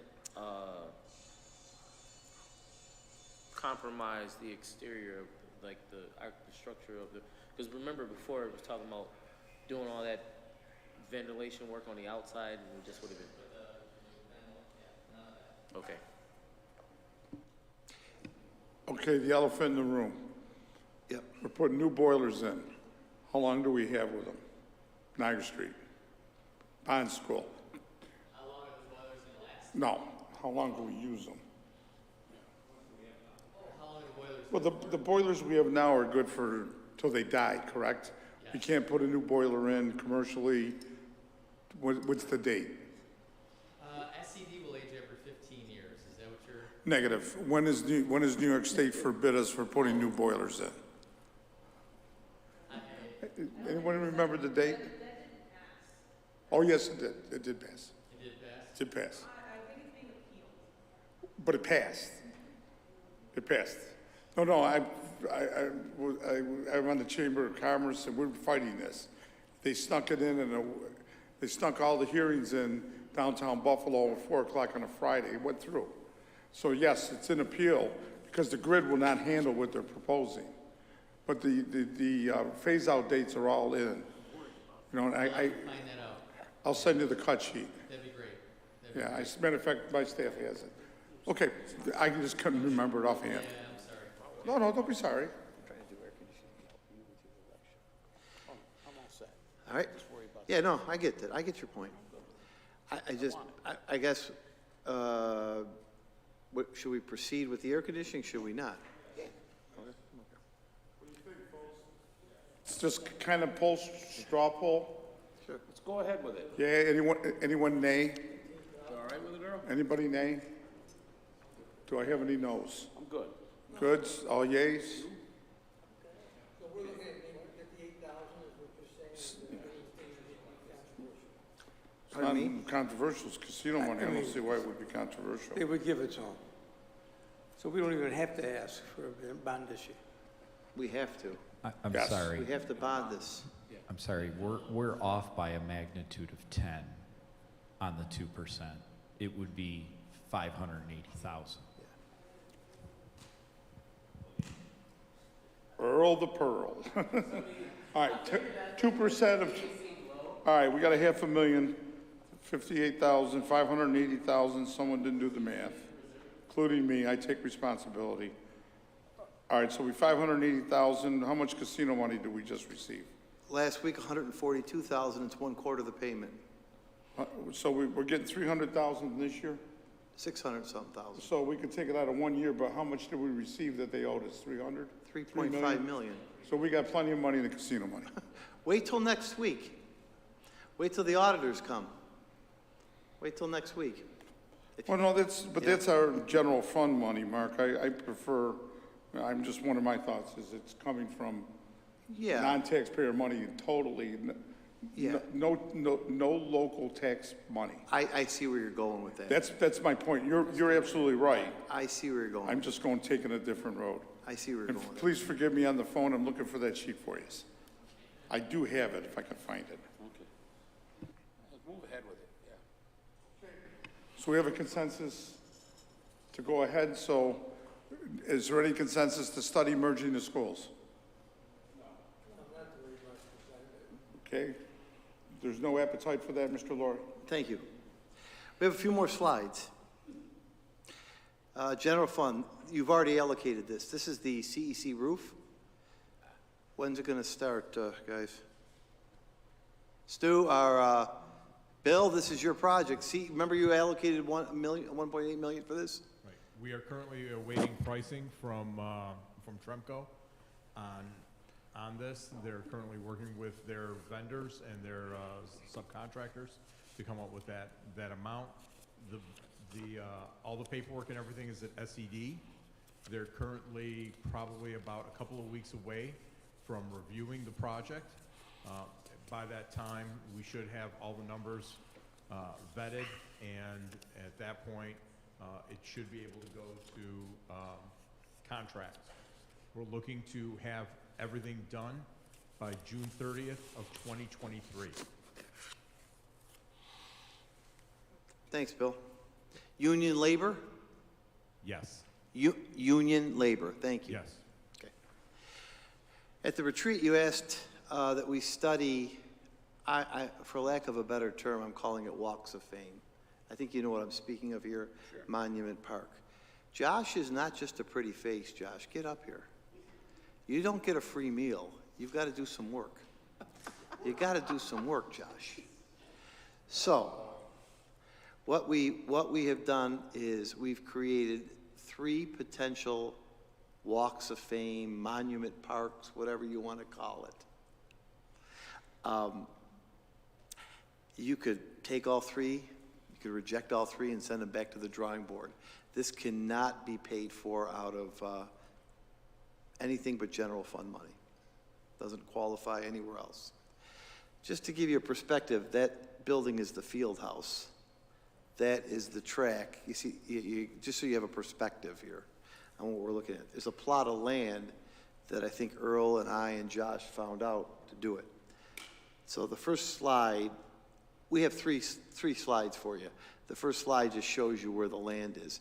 If you go to the next slide. So, second, elaborate a bit on the materials. Or go to the next slide, Ray. Yeah, here we go. Yeah. This is design 1. Go ahead on the materials here. Yeah, so all 3 of these designs will look at using like a dark blue concrete with flush mounted glass or metal panels engraved with the different details on some of the alumni.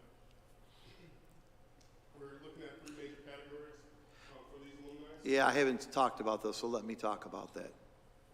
Can you go to the next slide, Ray? This is a night view. We would like to bring the Athletic Hall of Fame outside because everybody doesn't see it.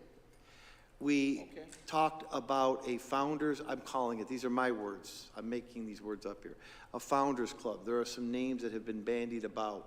I think you know what I'm talking about.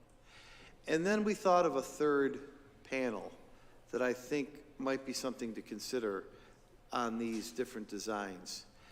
We have lost, unfortunately, some of our students in military service. And I'm not talking about monument, a Vietnam veteran. I'm talking about students that I think we all know we've lost, and unfortunately, or staff member maybe. And a way to recognize Niagara Falls District students that have tragically served in the armed forces and maybe should get some recognition. It's just a thought. It's just a thought. So there are 3 potential panels. We could do just 1, just those founders. We could do just that. So just kind of an idea about it. Okay, Josh. So yeah, and as you can see here, we have solar powered strip lighting underneath, mostly concrete construction, with benches and planter walls and the like. So this first option looks at sort of these separated spaces that you can kind of see in this diagram and in this view. Just looking at the different spaces calling out, again, to repeat, armed service alumni, those heroes, athletic hall of fame, as well as different founders. That's it. Yeah. So that's 1 look. Go the other look. Next look, Ray.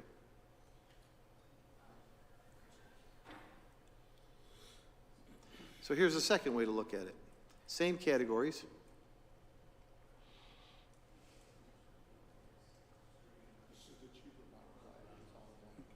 Yeah, that's nothing.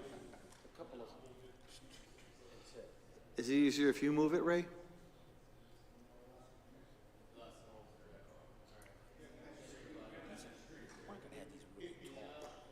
Huh? No. Tony's asking me about the height, and it was something that Earl pointed out. He's worried about height and blocking views for people to see. They're going to be at eye level, but not really tall, so there's views that are blocked.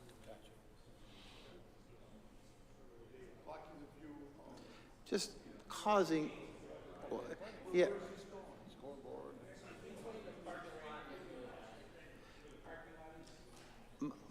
The concern is security. Some kid is hiding behind there.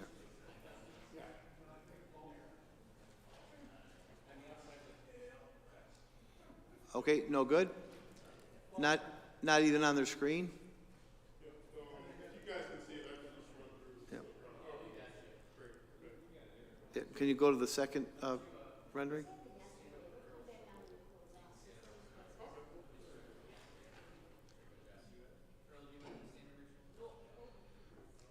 Here's a second way to look at it. So this seems more of a, central space, you can see, but this, again, the same materials, so it's a tree in the middle. So again, this one has, multiple microphones, excellent. So again, same materials. This one is more of a, a central space that would, again, venerate the heroes, and also on the interior of the space is a shot at night looking at the planter wall in the middle where people can sit and observe, as well as metal fins that surround the space showing the different categories, and the glass panels showing the different alumni that we're venerating. And again, this third scheme, is, again, similar materials. Just like the first scheme, we'll have a Core-10 steel middle portion that cuts across for our armed service heroes, with the flanking sides having the engraved metal panels in the concrete for the other categories. And again, this is coming from that side of the parking lot facing the field house building with the school on the left. And it's another nighttime shot of this concept, again with the feature wall for armed service veterans, and the other two walls with metal seating and the like, with brick and stone pavers in the ground throughout. You mentioned glass. Is it real glass? So it'd be something that's, one, easily, maintenance, but also, something more impact resistant. It'll also be flush mounted. Sorry, into the mic. Be flush mounted. So again, different ideas and thoughts to make things more vandal resistant. So it's easy to replace, easy to clean, just things that it would definitely help you guys in the long run, and in terms of maintenance. These aren't the only options. These are just three looks. Sure. But I'm just throwing this out there. Is the glass, because of you get a night version that's much nicer? I mean, glass or plexiglass, scratches, dulls. I mean, regular glass is a nightmare. They'll break it. Is the point of glass to give you the light at night? I'm trying to determine why we would use glass.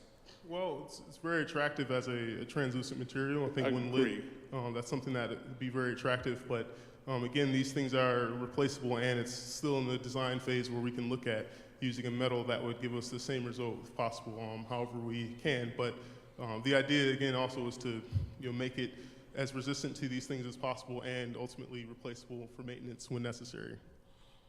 Doesn't have to be. No, I'm just, about the glass too, I know there's old time plexiglass that turned yellow, kind of faded, and kind of scratched, clouded up a lot. This is the same type of material as that, or would it be a higher grade of? No, yeah, higher grade of material that wouldn't do that. Question. The elephant in the room, how much? Oh, we haven't even costed them out.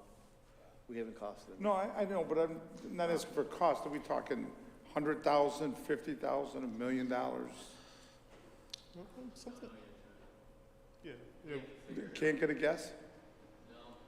Okay, so this is the design stage. Is it $1 million? Put all three up at the same time, or put one, two, add to them? First of all, we could always add, they're going to be designed to add names to them.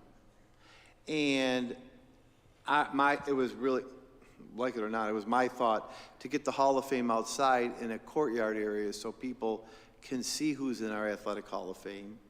And we would do those names that are up there. You would decide on the founders. And if you like the Armed Forces thought or not, we could do that or not do that or add to that as it. I hope it doesn't happen, but, you know, we could start by putting those up there right away. Just, I guess the point is, I want to be attentive to things you've asked for and not sit on things that we have been talking about. And just start to throw some designs at you. And maybe this isn't what you envisioned at all, and that's okay. We could redesign something else. And I'm going to be very blunt, you know, I respect the Vietnam Wall. I respect those walls. I'm not looking to replicate that. This has a different flavor to it. Vietnam War walls and walls that are very somber, sacred ground. This is, except for the armed forces, this is more celebratory. So we wanted it to be happier, well lit, maybe sit down, if you were at the game last week, a patron walk in during halftime of baseball, walk in there, look at them, ceremonial. So I'm cognizant of the not being somber, but I just don't want to languish and not get anything done because we've been sitting on it so long. No, Mark, I do agree with you. Yeah. I just got a question, maybe interject something. Is there a possibility where individuals that went to our schools could add their name? Buy a slot? Yes. What we thought was pavers on the ground. There would be paving walkways. You know, we always recognize athletes, Yeah. but we have doctors, lawyers. I don't know if we have any astronauts. But just a thought, if Yeah. people can add their names. Can you go to the slide, Ray, where there's where the pavers? See, so we anticipated cleaning this up with some pavers here. Gotcha.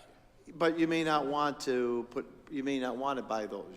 You could, you know, I would go with doctors and astronauts, except for Maria. I don't know if I'd go with lawyers. But you know, you could do that. You could do that. We could do that too.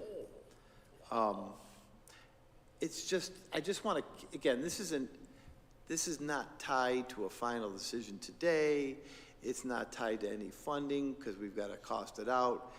It was really a demonstration in the fact that we're trying to move forward with this and that we had a concept to honor Inside Hall of Famers, Founders Club, my word, not the final word.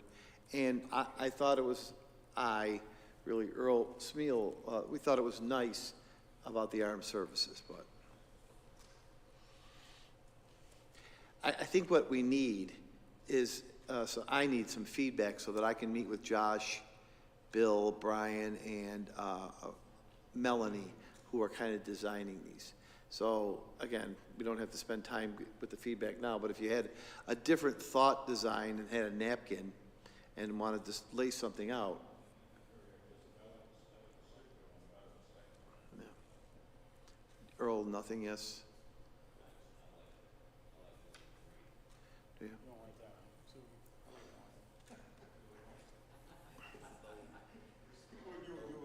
Yeah.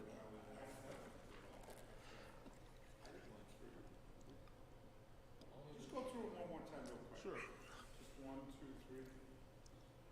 So this is option 1. That's one. At night. This is option 2, the center circle, at night again. And this is option 3, similar to option 1, at daytime and at night.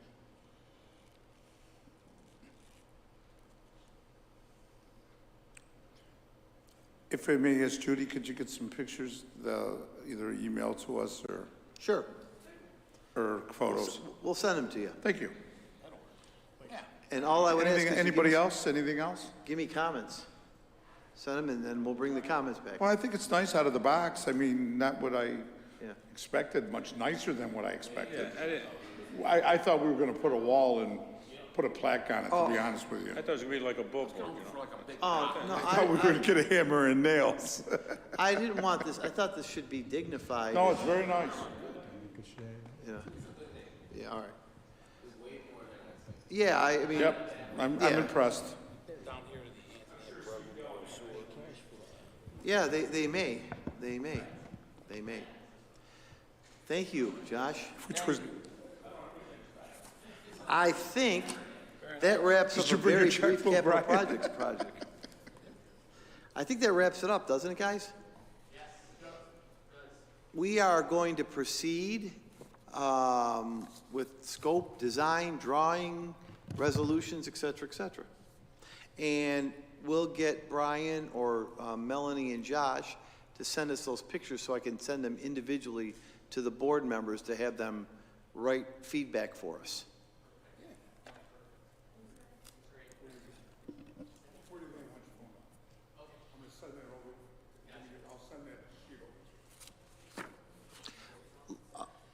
All I wanted to say was I thought Lauren was the star of the night so far. Nice job, Lauren.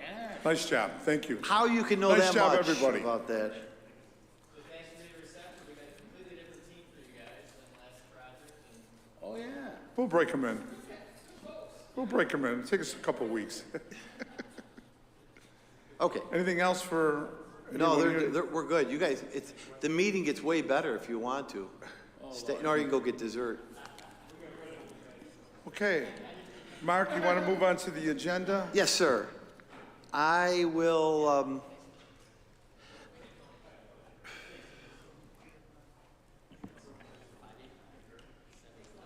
It's good that Petrosi, he's all right. We might- he's funny too. He's funny. That's a lot better than what I expected. Yeah. I just,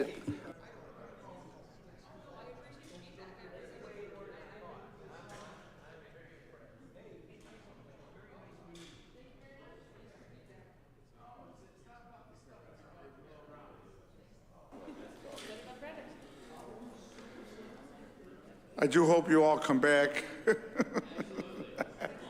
come back when he does the stuffed meatballs. They're delicious. I hope she doesn't resign, but Oh, well, yeah. nice job, everybody. Thank you very much. Stu Lowe, good to see you, man.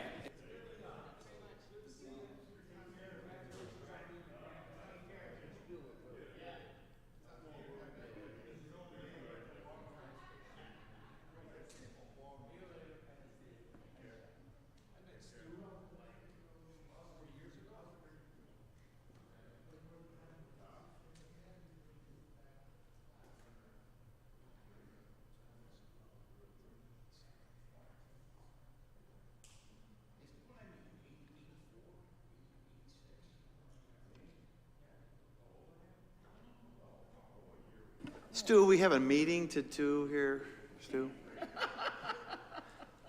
Stu, nice. Thanks for coming. Thanks for going.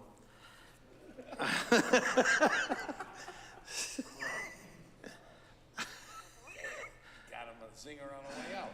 Hey, I will, all right. Remember, the meeting is next Thursday, so we're back to back, right?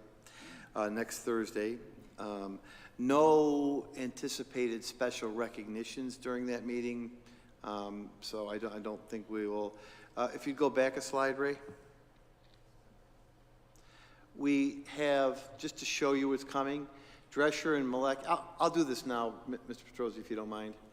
Drescher and Malecki are coming. Becky, Julie, and I met with them today. They reviewed all of our books.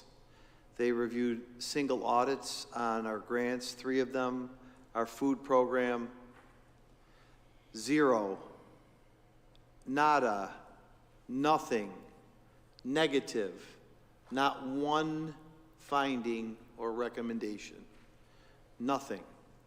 You're also going to find during that time quite a bit of carryover that Becky, Julie, myself are going to give recommendations as to where to put that carryover, because we can't put it all in our unreserved fund balance. We can only have 4%.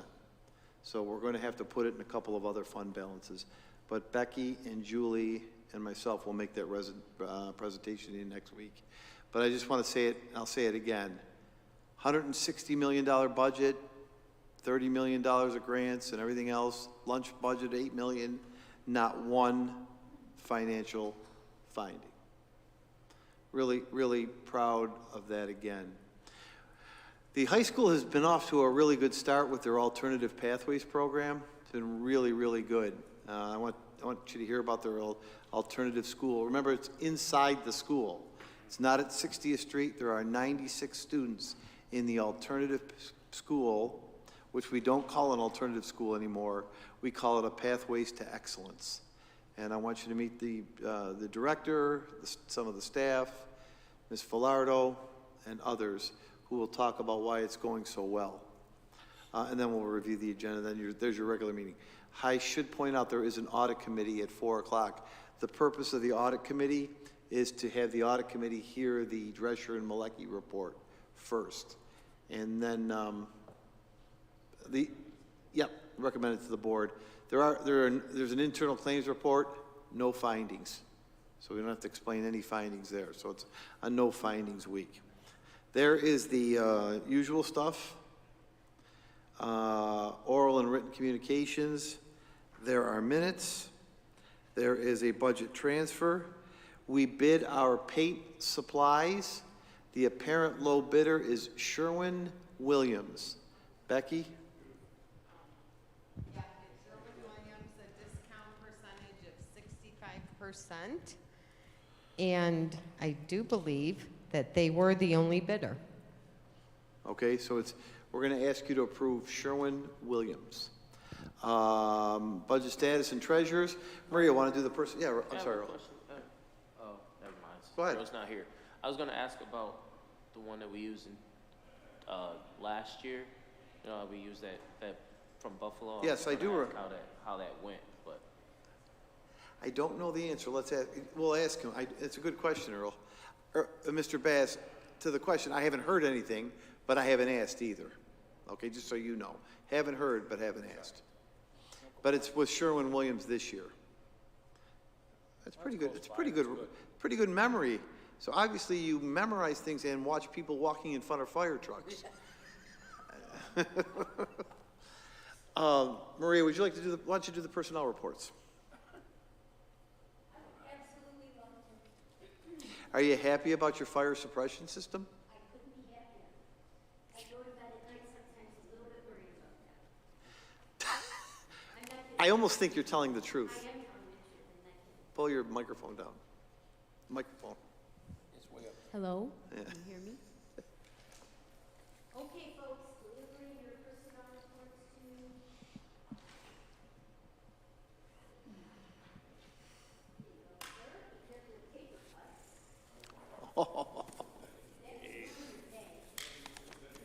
Jimmy, do you handle paper cuts, or is that Angelo? Board member paper cuts? It could ruin your day. Paper cuts could ruin your day. Might have affected your golf game, Jim. Oh, boy, here we go. Might have Be going along, affected your golf game.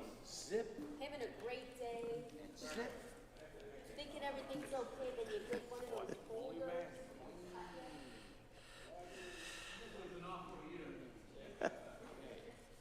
Okay, so we'll start with, please, the certificated report. And you'll notice that we have a probationary appointment of a teaching assistant. That's because we had a teaching assistant resign at Cataract. Some regular substitutes, a special education teacher at Abbott, a teaching assistant at G.J. Mann, and a teaching assistant at Gaskill Prep. You'll see that we have some leaves of absence there, not too extensive as far as that goes. And the rest of the report, you can thank all of our title work and Mr. Corella and Mr. Rory for. These are per diem. We've started putting the after-school program clubs in here. This is professional development work that we're working on. Feel free to go through all of these. You know that you don't vote until next week. If you have a question on any of the extended day or after-school program activities that we have listed for you here, feel free to ask us at any time. But what we're listing for you are the site coordinators and the teachers who are participating in those programs.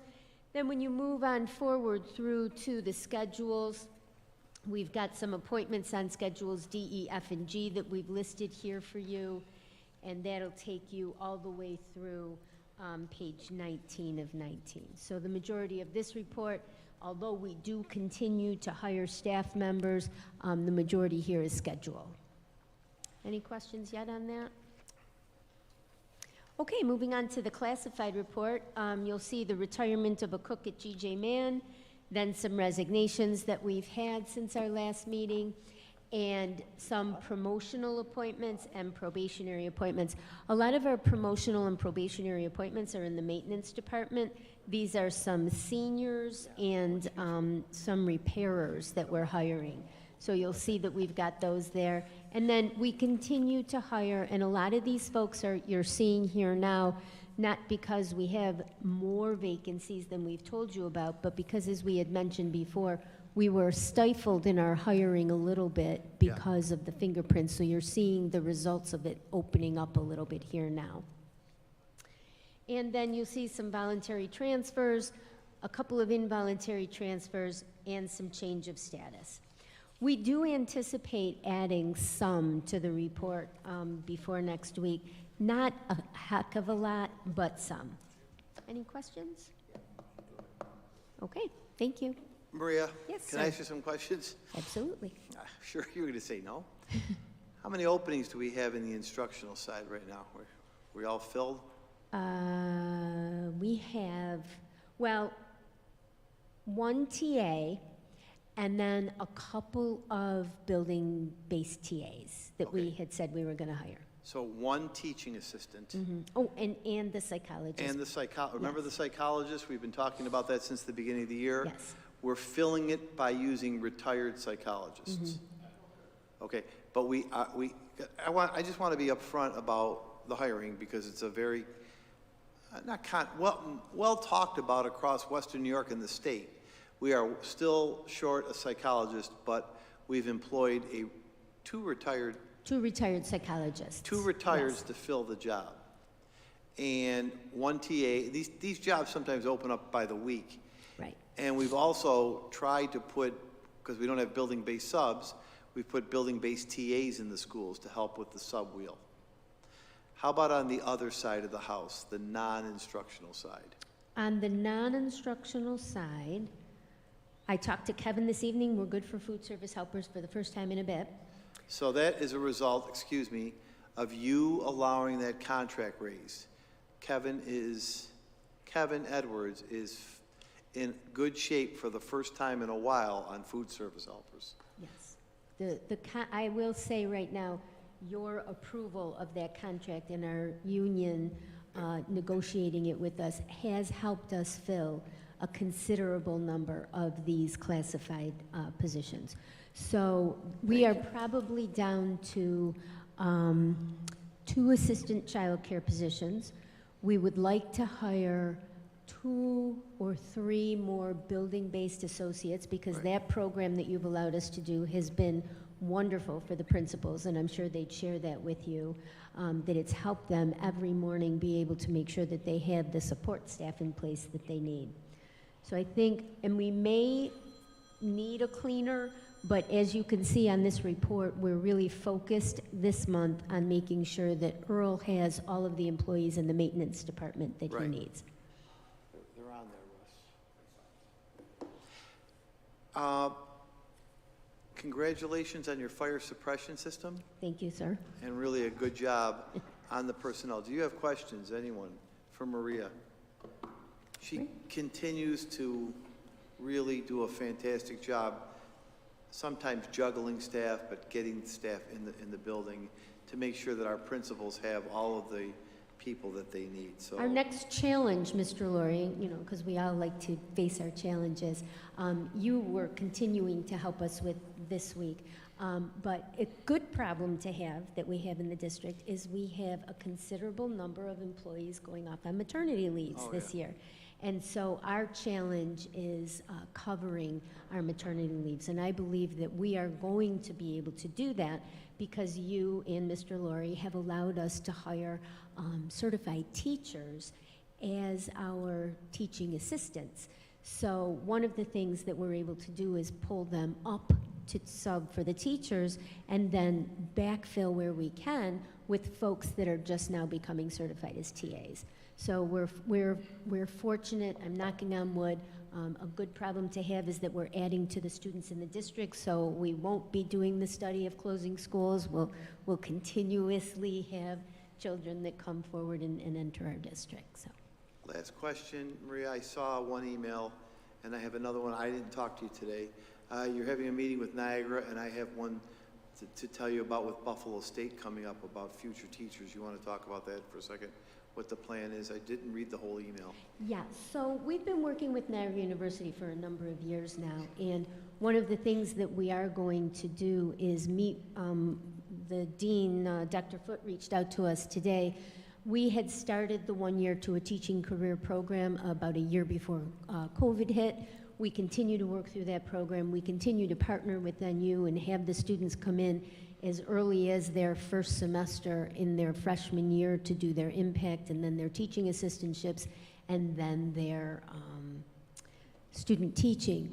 But what Dr. Foote is proposing to us is to sit down and talk about some other opportunities for paid experiences that the students at NU can have in our schools, which will in turn give us some more support in our classrooms when we need support with respect to the fact that there aren't a lot of substitutes. So we're looking forward to having that meeting towards the end of this month. And what I haven't told you today is the dean of Buffalo State called and wants to have a meeting with us about teachers from Buffalo State coming to Niagara Falls. Love it. In a residency program. So I take that as an honor when they could go right to Buffalo. They want to come and work here. So it's two ladies, and I can't remember their names.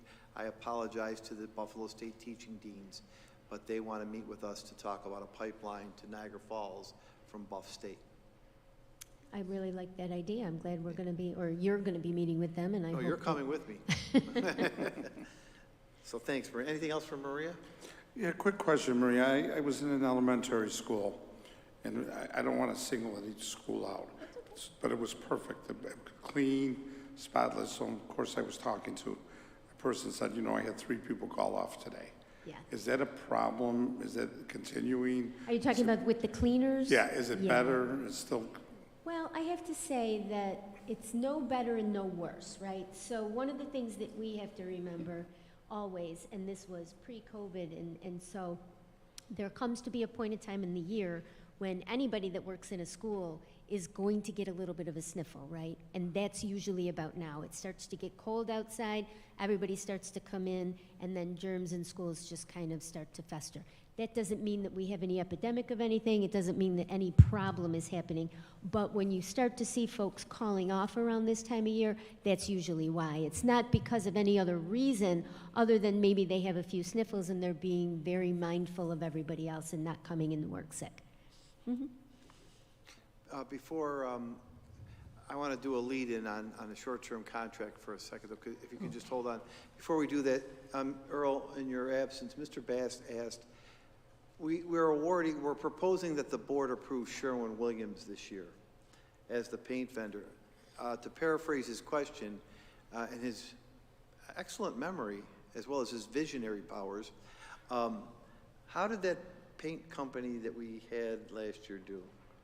Well, it was Sherwin-Williams. They did. Did we not have a different company? That was about 3 years ago. We had PP&G, and they were out of North Buffalo. Our guys would literally have to either drive down near the UB Medical campus to pick up paint or wait until they were able to deliver paint. Okay, so Sherwin-Williams was who we had last year, and they were available day of in some cases. Oh, very much so. Yeah, Mike and his crew over there have outstanding over-the-counter service, which is one of the things we ask for in the bid specifically. So I had to track it. I know at one point we had, when I first came, they went away, now they're back.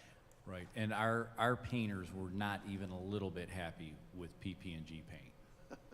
And I heard about it often.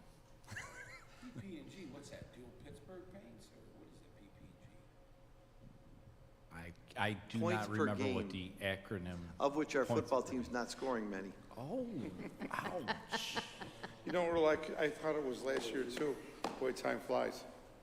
Yeah, I thought it was last year. I thought it was too. I really did. Wow. Maria, I want to do a lead in here with you.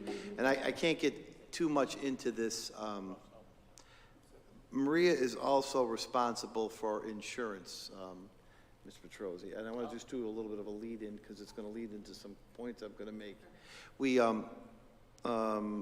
host events, facility use events all the time. And we host outside people coming into our building.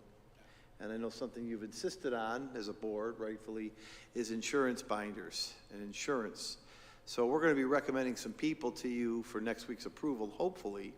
And one of the non-negotiables is to get an insurance rider or insurance binder that names us as additional insured for, I think it's 1 million in the incident and 3 million in the aggregate, if I'm understanding it correctly. That was one of the attorneys wanted us to. Yeah, that's what one of the attorneys. So we, in some of these contracts that we're going to be talking about in a minute, we did have a beautiful veterans event a couple of weeks ago, but we do have an insurance claim, and thankfully, we are the secondary claim on it because of their insurance. Right, because of their insurance.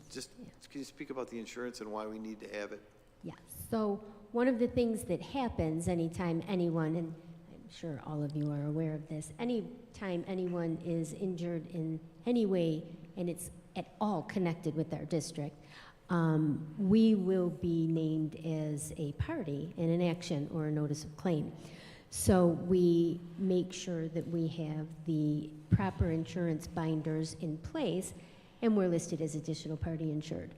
One of the things that we were doing is when we notify our insurance company and put them on notice of any incident that occurs that we believe could lead to a notice of claim, they then in turn send out their investigator. Their investigator comes and takes a look at our premises, takes pictures of our premises, talks to any witnesses that we have, and goes through and sets up for a defense in the event that we have to have one. The only thing that we recently found out is that sometimes they want us to, instead of just having the binder, they want us to actually grab the policy, which shows us listed as the additional party insured. Not because we're not listed on it, just because it helps them set up a defense if they ever needed to do so. So that's So my lead-in is we're going to be hopefully approving some people here, and we're going to ask for full insurance before they enter the buildings to do work. And I know it's cumbersome for them, but it is a non-negotiable. So, Mark, that's liability and compensation, Maria? for the most part, it's liability, but because, just by way of example, you'll see a few of the companies up here, the companies will have their compensation, right? The people who are just single practitioners and speakers that come in, it's usually just having the binder that names us as the additional. Okay, are we the single proprietors that were coming in, they're not coming in with comp? Are they signing a waiver? They don't sign any waivers for us, but again, because they're single, they oftentimes don't carry their own compensation. Do you understand what I'm saying? Like because, just by way of example, if somebody out here is just a speaker and they come and they speak or they provide a professional development, or they do a book study for us, or they come one day, they oftentimes don't carry their own workers' compensation, but they'll have insurance through their company, and then what they'll do is they'll just put on us on. Well, no, I understand if they have a company, but let's say Russ Petrosi's gonna come in and speak on my own behalf. I'm not gonna come in with comp. Yep. Okay, so therefore, shouldn't I sign a waiver? We could get away, but we don't. I understand where you're. Because if I fall on your floor, I'm myself not having comp, I'm self-insuring the comp. But that doesn't mean I won't come after you. Yeah, you're gonna sue us no matter what. Right, but if you have a waiver saying I won't sue you, it's better than no waiver. It'll be as good as the paper. Okay? But we could add it to our contract. Okay. I'm happy to add it. No, it's, okay. we'll add it. No, I want to add it. I would think we should. Well, I mean, look, you got three. Absolutely, I'm totally with you on You got it. three lawyers, you guys decide what we should do. Yeah. You understand the charge, right? Yeah, no, so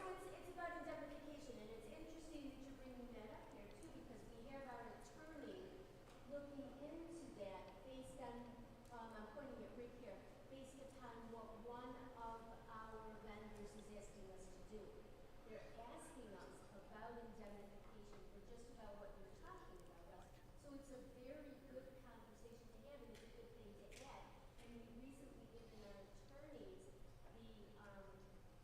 the contract, and it was interesting because the way it was written, the way that they asked us to modify our short-term contract was really more to their benefit and inured more to their benefit than to ours. So our attorney said, well, yeah, we'll add this, but it's going to be reciprocal, right? So the indemnifications are going to be reciprocal. So we're going to be adding reciprocal indemnifications to our short-term They're not contract. suing us, and we're not suing them. That's right. So, which is fine.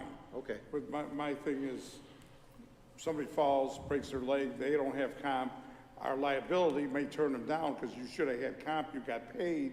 They're not getting paid, so what are they gonna do? They're gonna sue us. That's right. And you're always, as usual, and I'm not even joking, you're spot on with it. Oh, Maria. No, he is, Mark, he is. But see, one of the things that I will let you happens, forget it, Mark. what happens in being spot on, Mr. Petrosi, is when you're having the conversation sometimes with those solo practitioners, okay?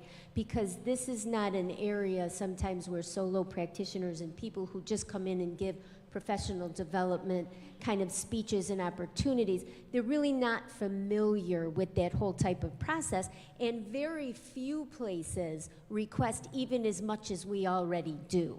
You could ask anybody who's had to do a short-term contract, they'll say the same thing to you. I've never been asked for this before. Why are you asking me for this? I keep pointing at Rick because he runs into this all the time.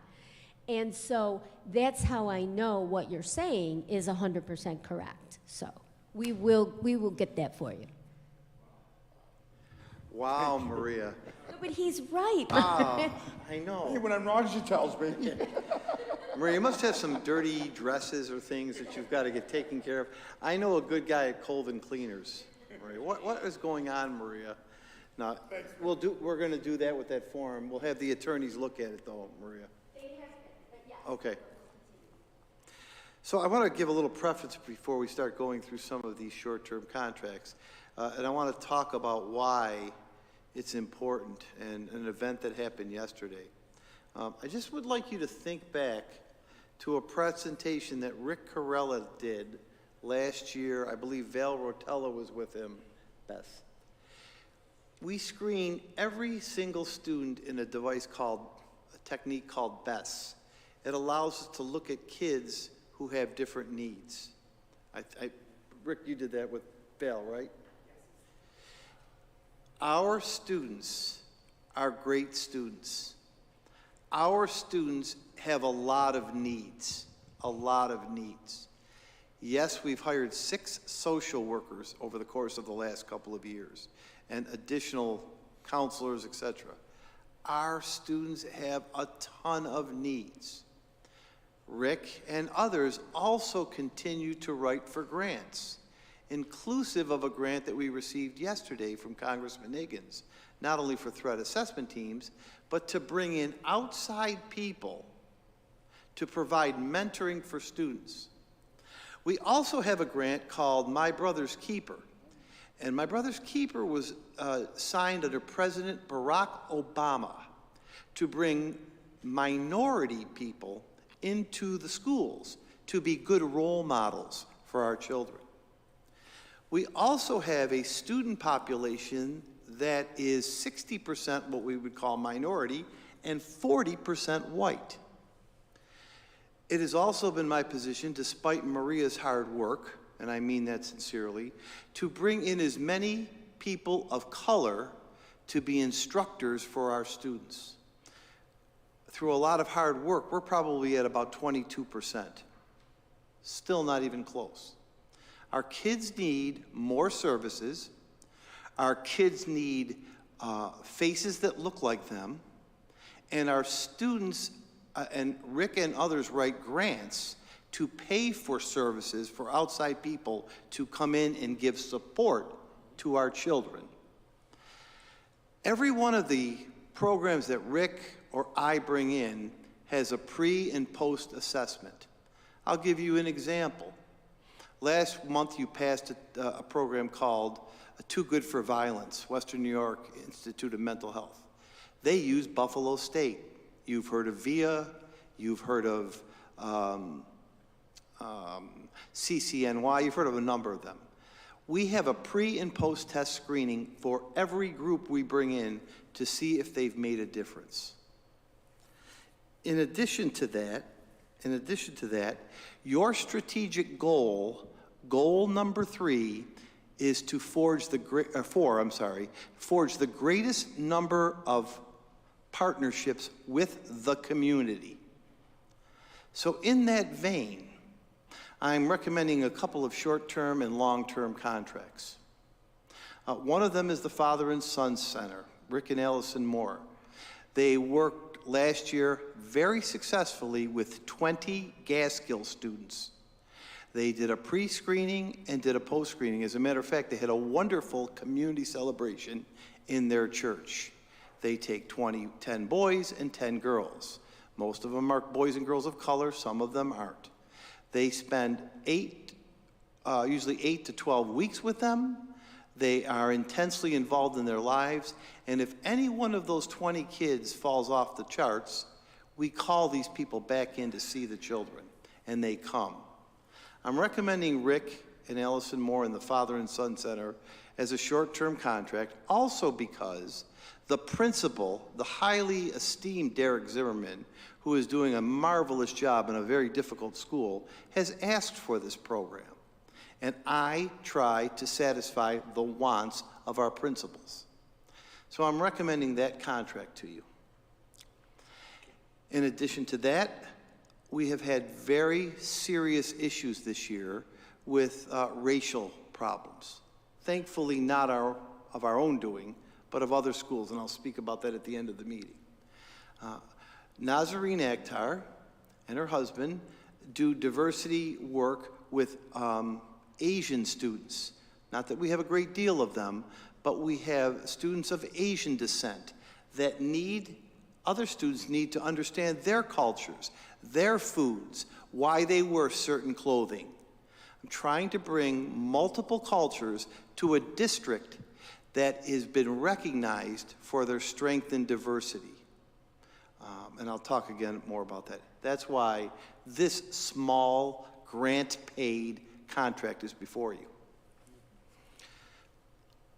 Dr. Maria is somebody who's helping Dr. Joe Civarelli. Dr. Joe gets pretty bombarded. Tony, I know you know this with physicals and things, and she's in there alone. So I need to give Dr. Joe some help. Good idea. Dr. Maria is a certified, is she a nurse practitioner, Maria? Yes. So Dr. Joe needs some help. The Niagara Alliance for Restorative Practices has been requested by the principals of Hyde Park and LaSalle because they are trying not to suspend students of color as well as white students. So we use a grant to bring them in.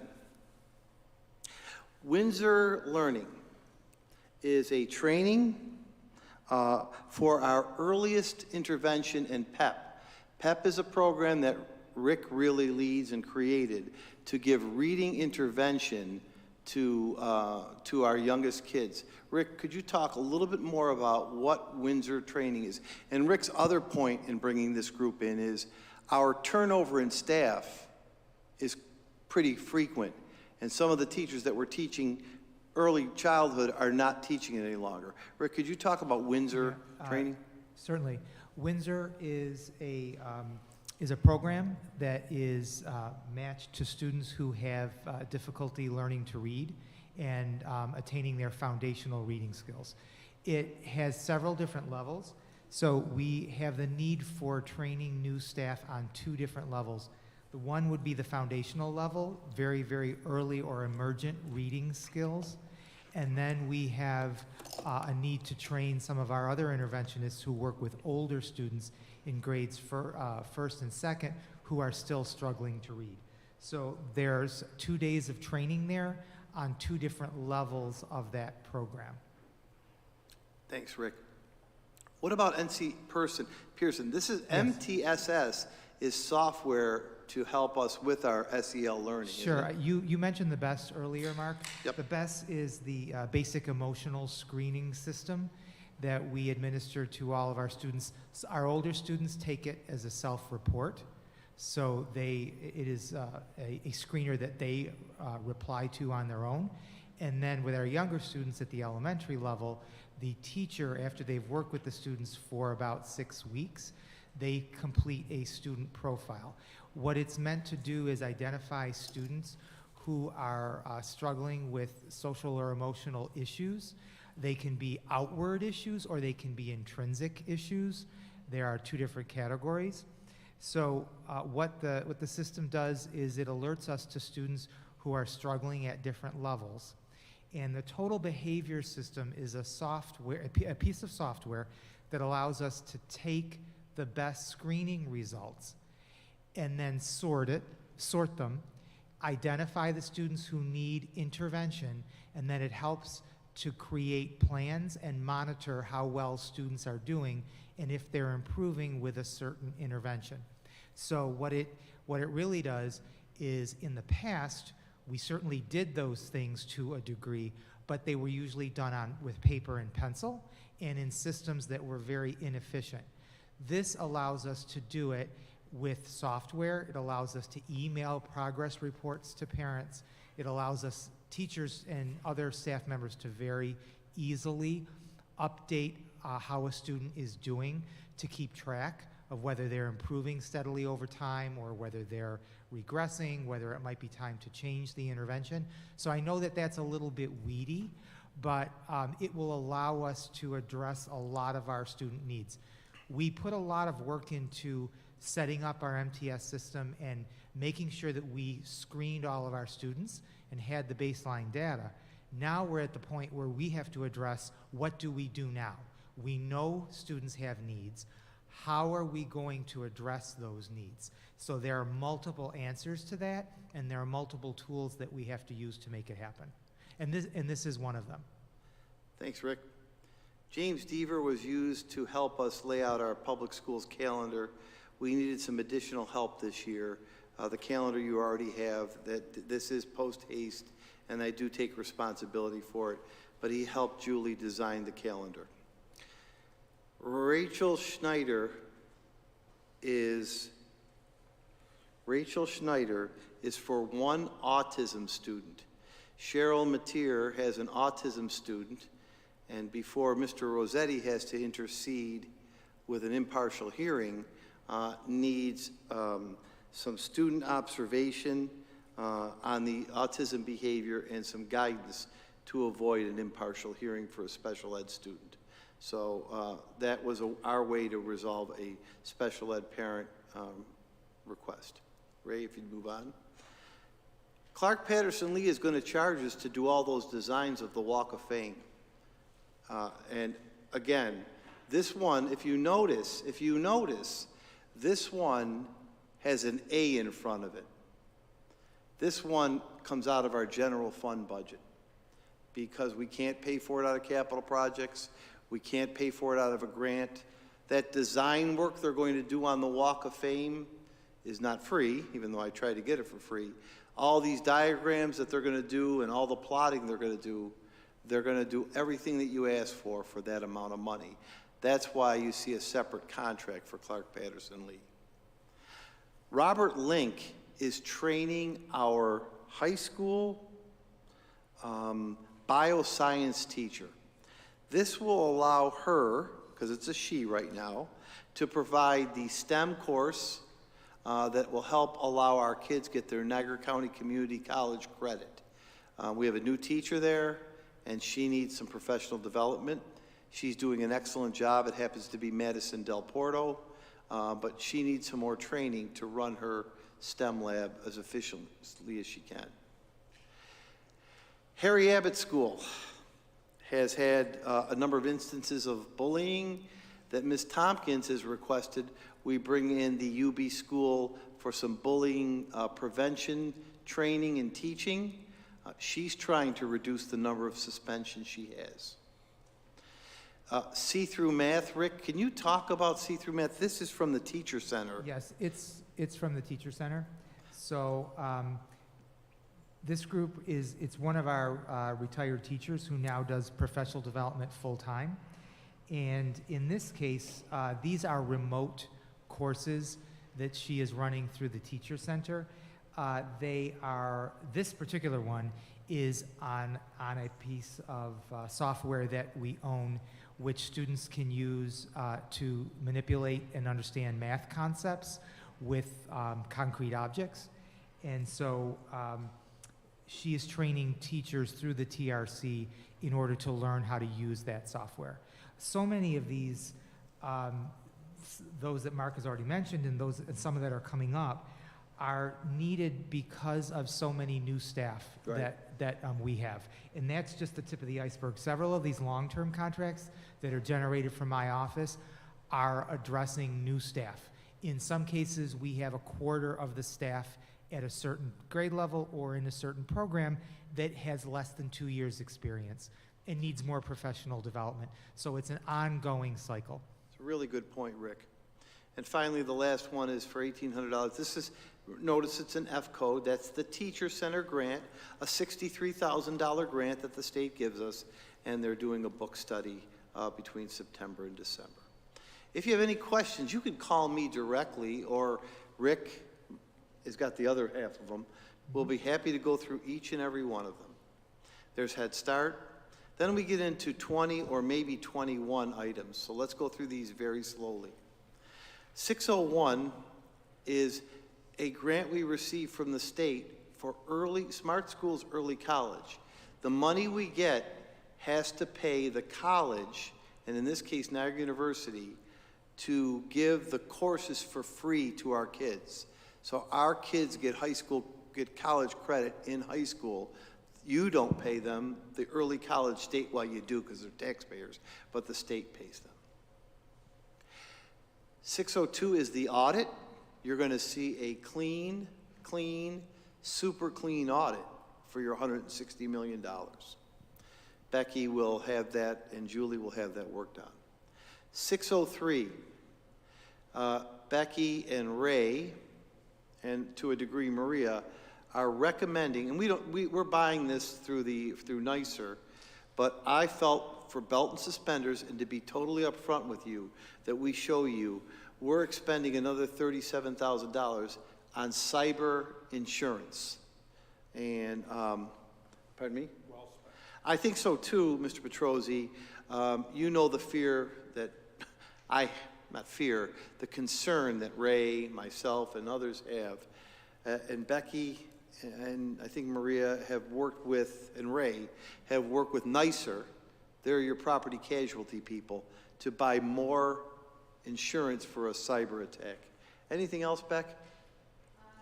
No, we have $1 million with our normal NYSER policy, and this gives us an additional $1 million. Does it cover, what does it cover? It's for like ransomware. Ransomware? Does it cover if information is stolen from us and we didn't properly protect it? Yes. Okay, that's a big one. Thank you. Yeah, there's never enough of that insurance. 604 is just an amendment to the contract. We don't use this service, but because we went to the BOCES meeting and nobody wanted to take this contract on during COVID, I raised my hand and said, I'll do it, when people didn't want to do it. We've had Aviana testing. Remember, we used to have testing here. We're not testing here. We're testing in Newport, Roy Hart, and another school district. But this, because we're administering so few tests, this is to pay the nurses by the hour instead of the test. We don't pay them. They bill us, and we get the money from the county. And Niagara County Department of Health pays us to pay them. And I checked with Becky, we are completely up to date. So this is just a slight an amendment in the contract. Mr. Massaro always says, always subject to the attorney and superintendent, but I would rather put it before you. It's a change in condition. It's a change not to pay just by the test, but now we're not paying, the county's paying by the hour, they're reimbursing us. 605, this is due. This is for an outside service provider, and I'm looking at Earl Bass because Mr. Jacoy used to sit there, and I think, Earl, you'll remember this well, when we brought in our healthy behaviors curriculum. And Jacoy was sitting there that one day, and he says, how are you going to evaluate that what you're doing is working or making a difference? Every 3 years, 2015, 2019, it was 4 years then, but 2022, we are due for a youth risk behavior survey. It's a long survey, 48 questions to the middle school students and 118 questions to the high school students. It asks them, it's an anonymous survey. Parents are allowed to opt out after they see the survey, so they don't have to take it, but it asks about students' risky behaviors. When we had our meeting with North Tonawanda, we were also asked, because North Tonawanda is doing this too, we were also asked to have the company write in questions about racial perceptions so that we can get some information and data on how kids feel they're perceived in the racial world. So this is a survey that we want to do in November and do it to 3,000 students. I don't want to score it because if the results come out all good, I don't want to say Mark Laurie cooked the books because he doesn't want any negative criticism. We used an outside company to administer it, score it, interpret it, and present it to you. It takes on such behaviors as food, sexual activity, marijuana use, vaping, smoking, are you safe at home, abuse, I can't remember all the, dating violence, what else, Rick? It is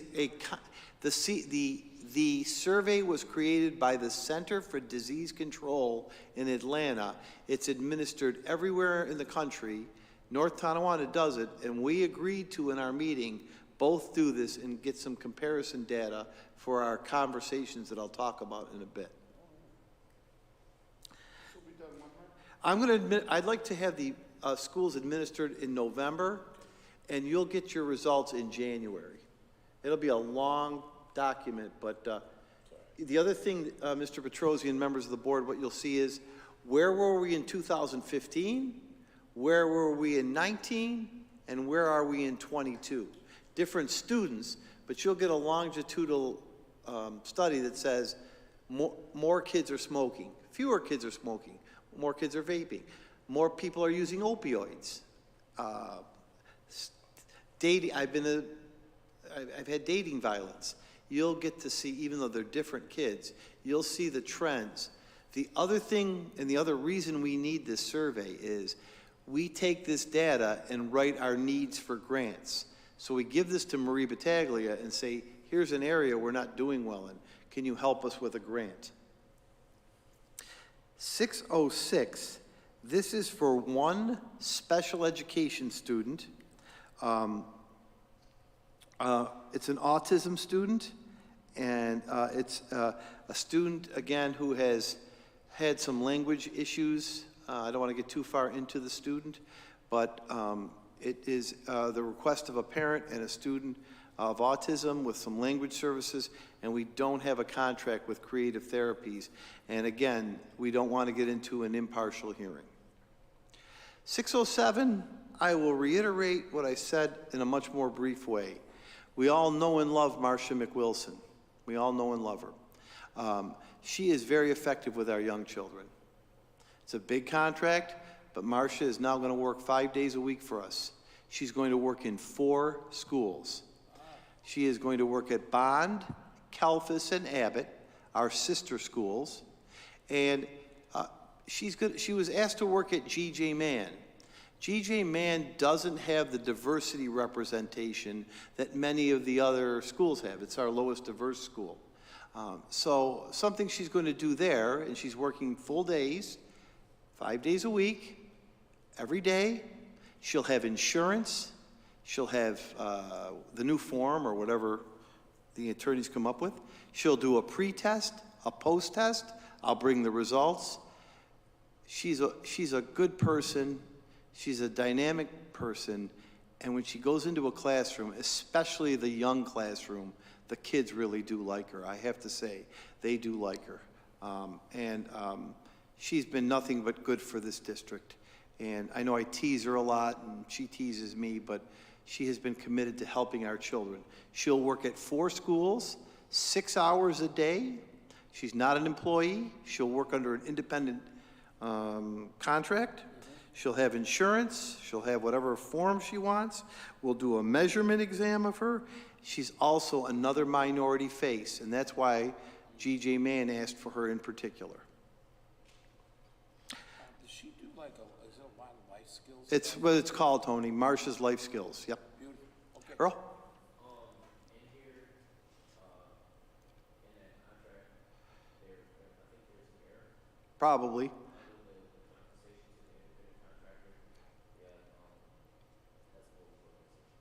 With what organization? Oh, okay, I wrote it, and I used that as a template. I will change that for next week. Thank you for reading. Man, this guy is going to be, forget the fire department, he's going to be a police investigator. Earl, yeah, you did. I remember that when you left high school. Well, you're on your forensic game tonight there, sir. CSI Niagara Falls. 608 is paid for by a grant. It is the 21st Century Grant. We received $1 million for a grant for after-school activities for kids. Not out of the general fund budget. This is for gaming and games and for keeping kids off the streets, mainly at Gaskill, and going in to do some gaming and having fun after school. Grant paid for. See-through math, Rick, 609. That is the same group that was mentioned under the short-term contract for TRC. This is from my office for 8 days of professional development for our new teachers. I mentioned earlier, we have about 30 new teachers at the elementary level, and we've been working with them monthly to build their skills and make sure that they're comfortable in their new roles. This is part of that.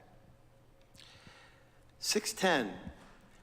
This is to use, and we started this yesterday just to be fair to you all. The University of Buffalo Trauma Informed Center is training our student champions. I know we had a presentation where they came before you. These were the kids with trauma. They're training, this year I want champion teams at high school, and I want champion teams in the middle schools. They also are training our student athletes, and they did it yesterday. And here's why I want them trained. These are the student athletes that represent sports across the district, 9 through 12 and 8th graders, and they're training them and getting them ready to go to other schools, starting with North Tonawanda. Today, Lewiston Porter called me. On January 30th, our team is going to go and present to Lewiston Porter. Niagara Wheatfield superintendent has called. They're going to go there. And I have not heard back from the Kenmore superintendent after last evening's, but I'm going to invite ourselves to go there. I am not waiting for Section 6 or the league to do the training. We're doing it. I'm not waiting for them. We're training our kids on how to teach other kids to be champions in their conduct. Because one of the things that one of the young ladies said to us during the meeting was, we're tired of words, we want to see action. The first 2 action steps that we're taking, and we are going to North Tonawanda and Newport, they're the first 2 school districts that have signed up with us, is that our student athletes are going to go and present the students, with a UB professional and myself and Mr. Contento, and we're going to present to those student bodies. We're going to take our kids and present to those student bodies. And then we're going to invite members of their student bodies to shadow our Niagara Falls High School students and spend a day in their shoes at Niagara Falls High School. And hopefully something will sink in. Not for our kids, because our kids get it. But hopefully for those few students in those other districts that have chosen to make bad choices in terms of their language, hopefully something will start to sink in. But I'm not comfortable just sending our kids without proper training. And when we went to the North Tonawanda School Board, and I appreciate you being there, Mr. Petrosi, I talked about stamina. I'm not going to let this go. I am not going to let this go. I'm going to get off my rear end, as some people like to say, and I'm going to get to work on this issue. I'm going to get out there with these kids, and I want them trained. I want them trained, and I want our kids to be the leaders. So I'm obviously upset. Thank you, Wes. I'm upset because of what our kids have to go through. But what the girl said is, hey, we're tired of talking about this. Something's got to happen or not. Enough with the talk.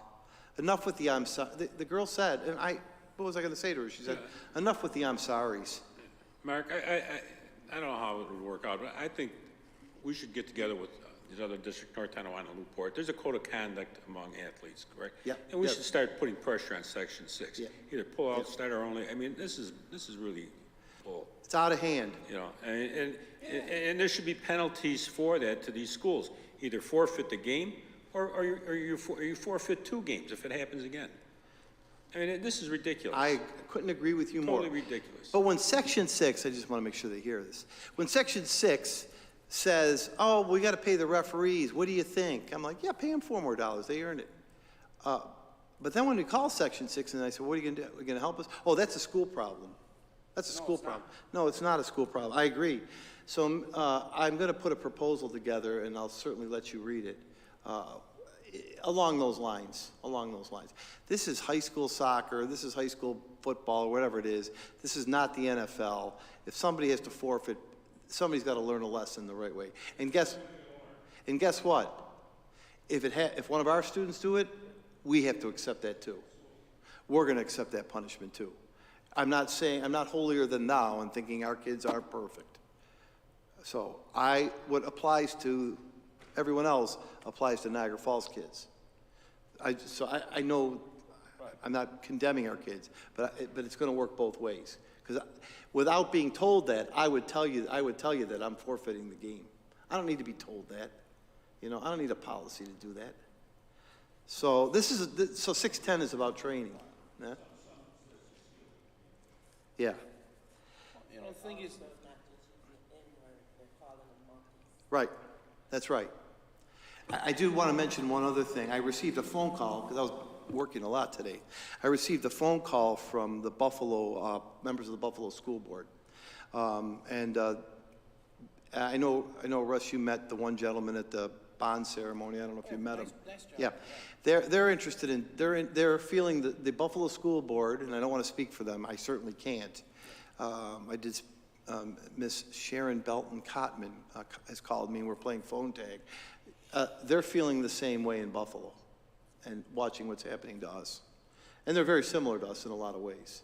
So, and I think, I don't want to speak for her, I can't, but I think I have spoken to her in the past, and there's some frustration there on Section 6 as well. So I hope they watch. I'll be happy to come to any of your meetings. Yep. You know, during a football game, colleagues and people out there that are listening, I've been coaching maybe, I don't know, out of 13 years, I've coached 11 of them, maybe 12 years as a volunteer. And sometimes I'm on that sideline, and I hear it. We tell the referees. Yeah. Nothing. Yeah, it's a good point, Tony. No, so when we had our meeting yesterday with the facilitator, the kids said the same thing, Tony. Sometimes the officials, not all of them, don't respond like they should. Just as the case was at the North Tonawanda game when a trainer didn't respond. And I'm pleased to report that their superintendent took care of that too. But we had to bring all that up. But you're right, Mr. Pareto, they don't respond. I think, after all these years, I think they just do not care to deal with the issue. Right. And that is the most frustrating thing of all. Right. Every year now, that yellow flag comes out over, well, that's targeting. And they'll, okay, well, how about we're not going to lead with our helmets, and we get roughed on top. We get the physical beating on top of the horrible words and horrible choices that these other athletes are doing. Well, yesterday. And then the sorry. worst part of it all is nothing gets done about it. Yesterday was the 6th time since school started I've been involved in something like this. Sixth time. So it's a no offense to anyone with COVID. This is an epidemic of terrible proportions, and I'm not going to talk about it anymore. They're going to accept us, and we're going to bring our kids there, and we're going to talk to Section 6 or we're not. 610 allows us to train our champions and our athletes. I'm not going to, they have to know what they need some training too. The kids can't just go there. They need training. 611, I think I said enough on that. I think I worked up enough. I got worked up enough on that. 611, we're supposed to, because of our pre-K grant, we are supposed to initiate 10% of our monies to CBOs. We're only initiating about 104,000. This is to amend the contract with St. John's Church, St. John's, what's it called? De La Salle, we need to add $5,500 to their contract to buy a protocol that they have to use based on our UPK audit. So again, this is another clause where I feel Mr. Massaro has put in there that we have the right to do this, but we're expending an additional $5,500 out of a grant, and I want to bring it back to you and not just do it without you knowing it.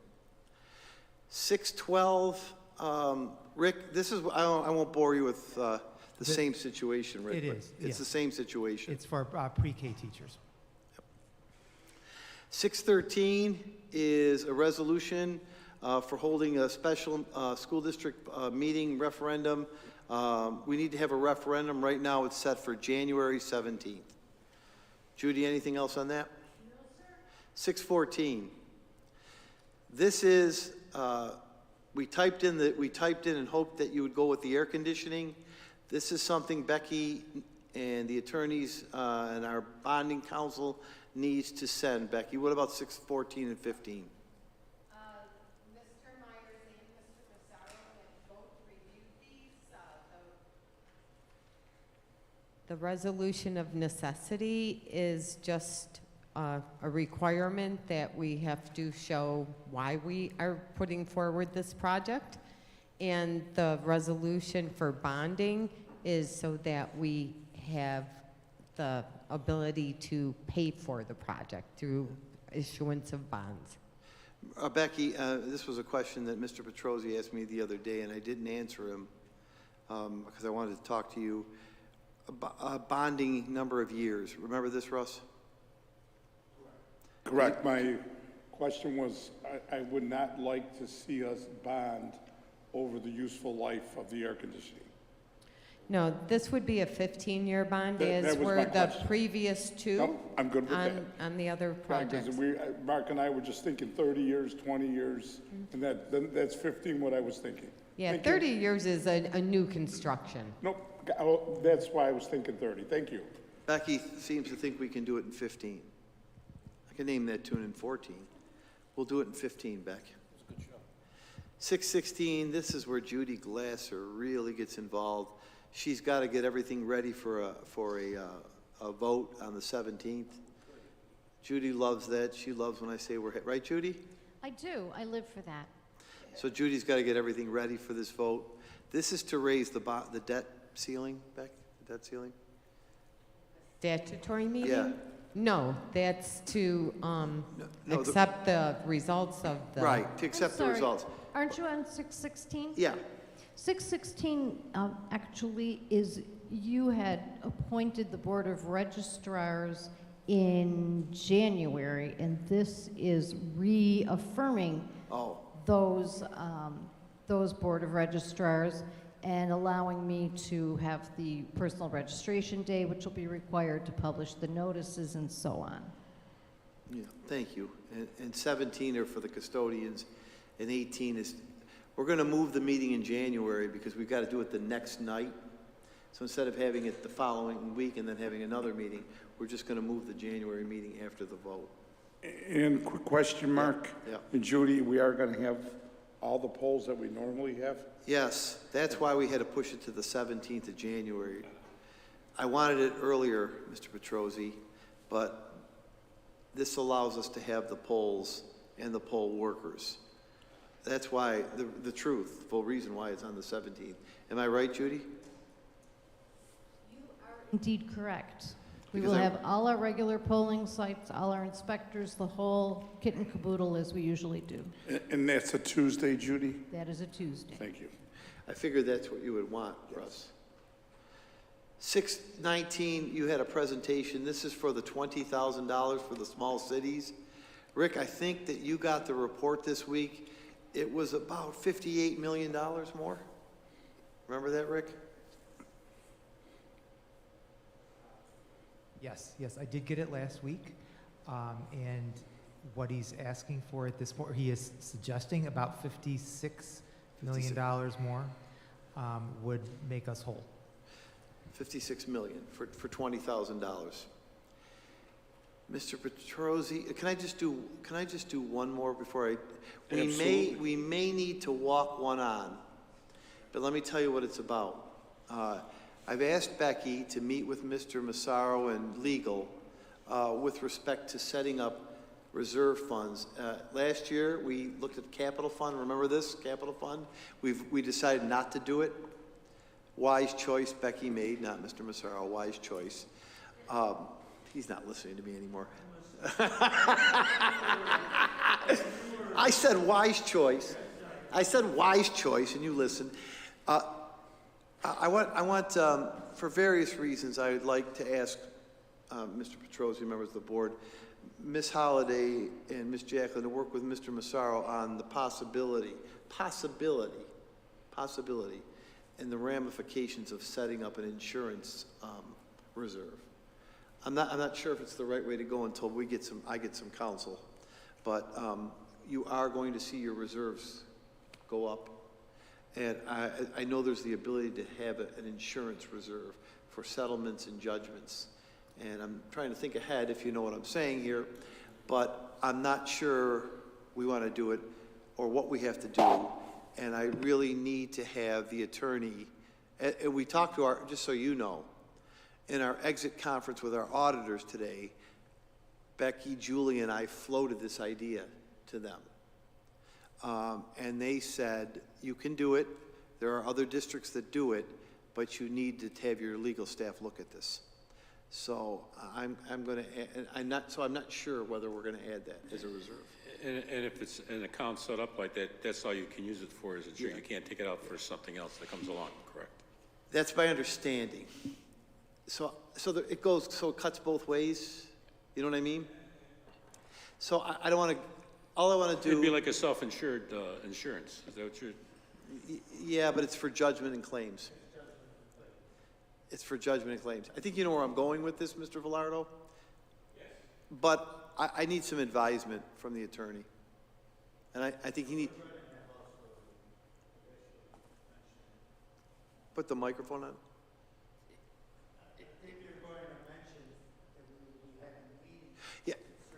Yeah, so let me not be cryptic here. The November 10th meeting, the outer meeting, it's a work meeting in November. It's going to be short. As a matter of fact, we're going to do an agenda review. I'll do a lot quicker. And Ray's got to just do a little technology work. Then we're going to have an executive session, we believe November 10th. And that executive session is devoted to judgments and lawsuits with respect to child victims cases. So November 10th, we're planning on a short presentation by Ray, a short agenda review, and then a lengthy executive session.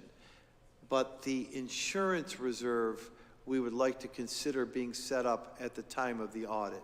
So I'm kind of putting a little quick pressure on you here to look at that. Which would be next.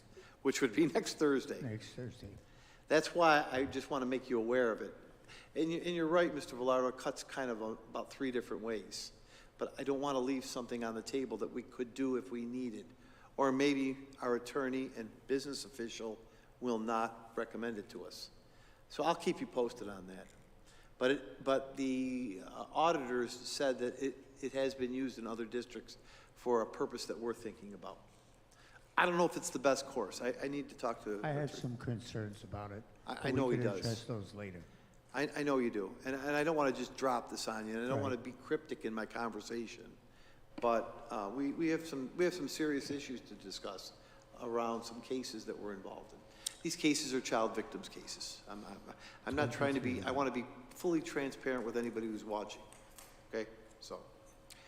Superintendent? Yeah. Is there a monetary amount that's a maximum we can do?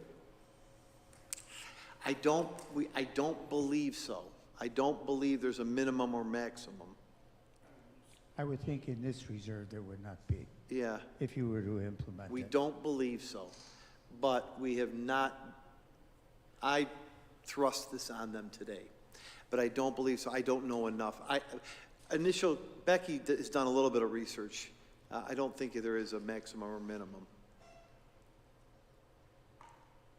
There is a minimum to expend from there, but Yeah. there is not a maximum to establish. So we got some decisions to make on that one.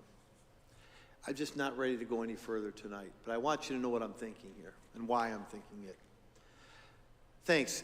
I Mr. also would think Go ahead. that this is a conversation at the next meeting in an executive session. Yes, sir. If Yes, you sir. would consider that. Yes, sir. And so just in pre-planning and conversation here, we may have to go into executive session and come back out and vote on something. That's correct. You know, we may have some recommendations to talk about, and we never have any action after it. This time, we might have to take some action. That's what you're referring to, sir? Yes. Okay. So please give us this week, and then we'll come back to you with some more information. But that, I tell the staff, and they're very good about this, I hate walking things on to you at the last minute. I'd rather go through an hour of preparation here. And Russ always says it to the people that are here.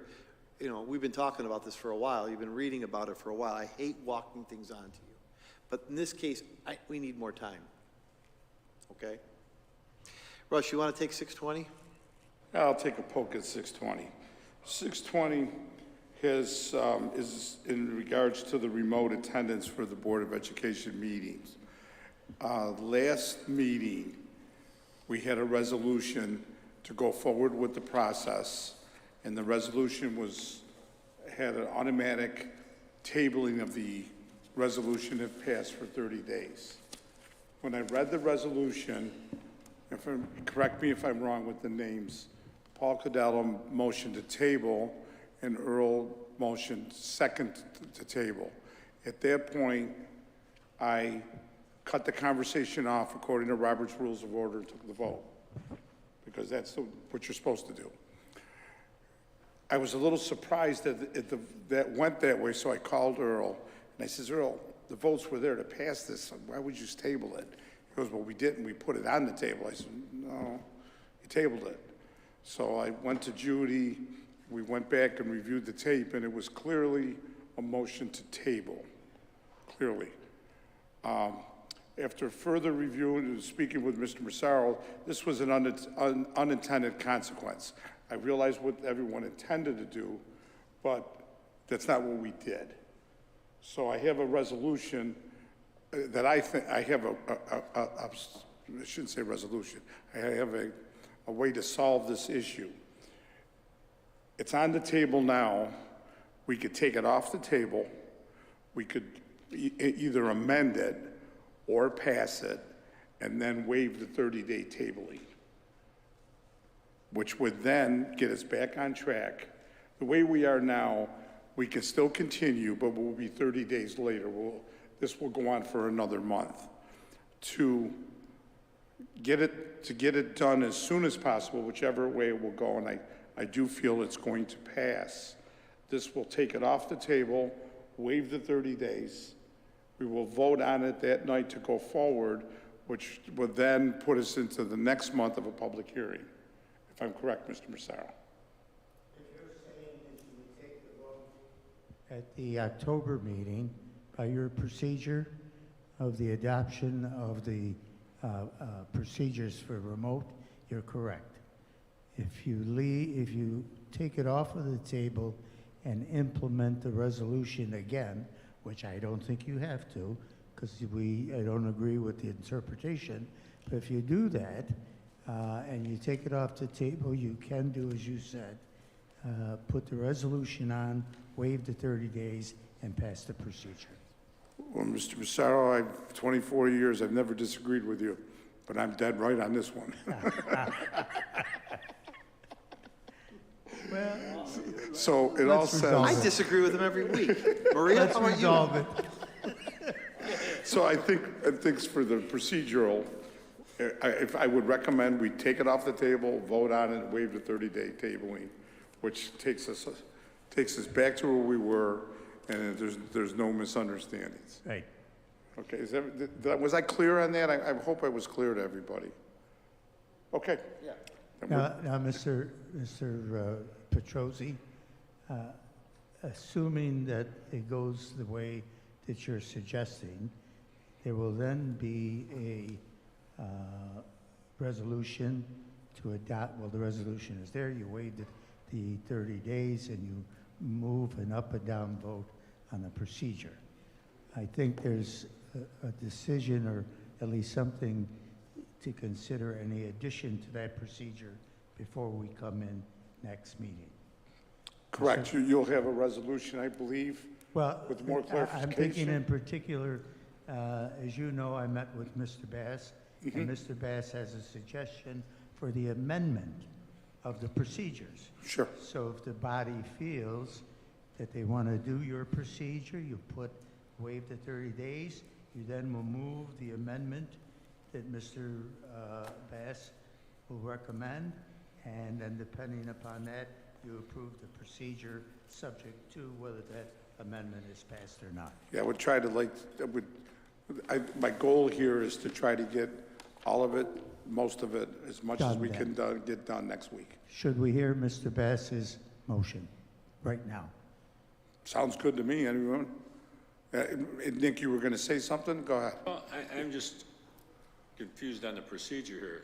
If we take it off the table, vote on it, waive the 30 days, where does the public hearing come in on this? No, the public hearing would come in. Do we have to have the public hearing before we vote on it? Yes. Yes. The public Next meeting. hearing, what you're voting on, Mr. Velardo, is a procedure that, should you want to adopt the remote, these procedures are in place. There will be a resolution, hopefully, calling for the public hearing and indicating the desire of the board to hold remote hearings after the public hearing is held. It's a little bit of a distinction. This is actually approving the procedure. Now, you could sit on that procedure forever if you want, or you can wait a month and then say, well, we're going to go for a remote video conferencing. And you bring a resolution in then and say that we want a public hearing because we want to go to remote conferencing. Yes, Angela, if you don't It's a confusing mind. thing in the law. It's okay, Earl, if he gives us Yes. the resolution proposal? Okay, that way you have a chance to digest it or ask questions. You're up, Angela, or Earl, either one. So, about 2 weeks ago, week and a half, 2 weeks ago, Angelo and I met at his office and came up with 2 possible amendments to the resolution. And it's here. I can pass this around so that you'll be able to. Just read them. Or, okay. So it says first responders with employers' approval. Earl, could you go closer to the mic so that everyone could hear? First responders with employer's approval required to be at his/her workstation to maintain full staffing critical to meet emergencies, or first responders with employer's approval who are unable to be physically present at the meeting due to scheduling requiring he/she be at workstation to maintain critical manning levels for meeting emergencies. Basically is, Angelo can clean this up, but my interpretation is like, we were talking about the issue. Remember how we were discussing the issue, and I was saying if I use time, it could potentially cause overtime. This would kind of allow me to be at work without causing that issue for my employer, but still be able to participate. It was just I'll pass this around so you can see it yourself, but it was something that Angelo came up with. If you would, Earl, there's two. They're pretty similar, Russell. Pretty similar. Right. So maybe if you can get with Judy, write those as A and B. I think you probably want to. I would suggest tonight that what you might do is take A, which is the top one, and vote on that. That's fine. And that is that the first responders, as Mr. Bass mentioned, first responder with the approval of the employer that is required to be at his or her workstation to maintain full staffing critical to meet emergencies.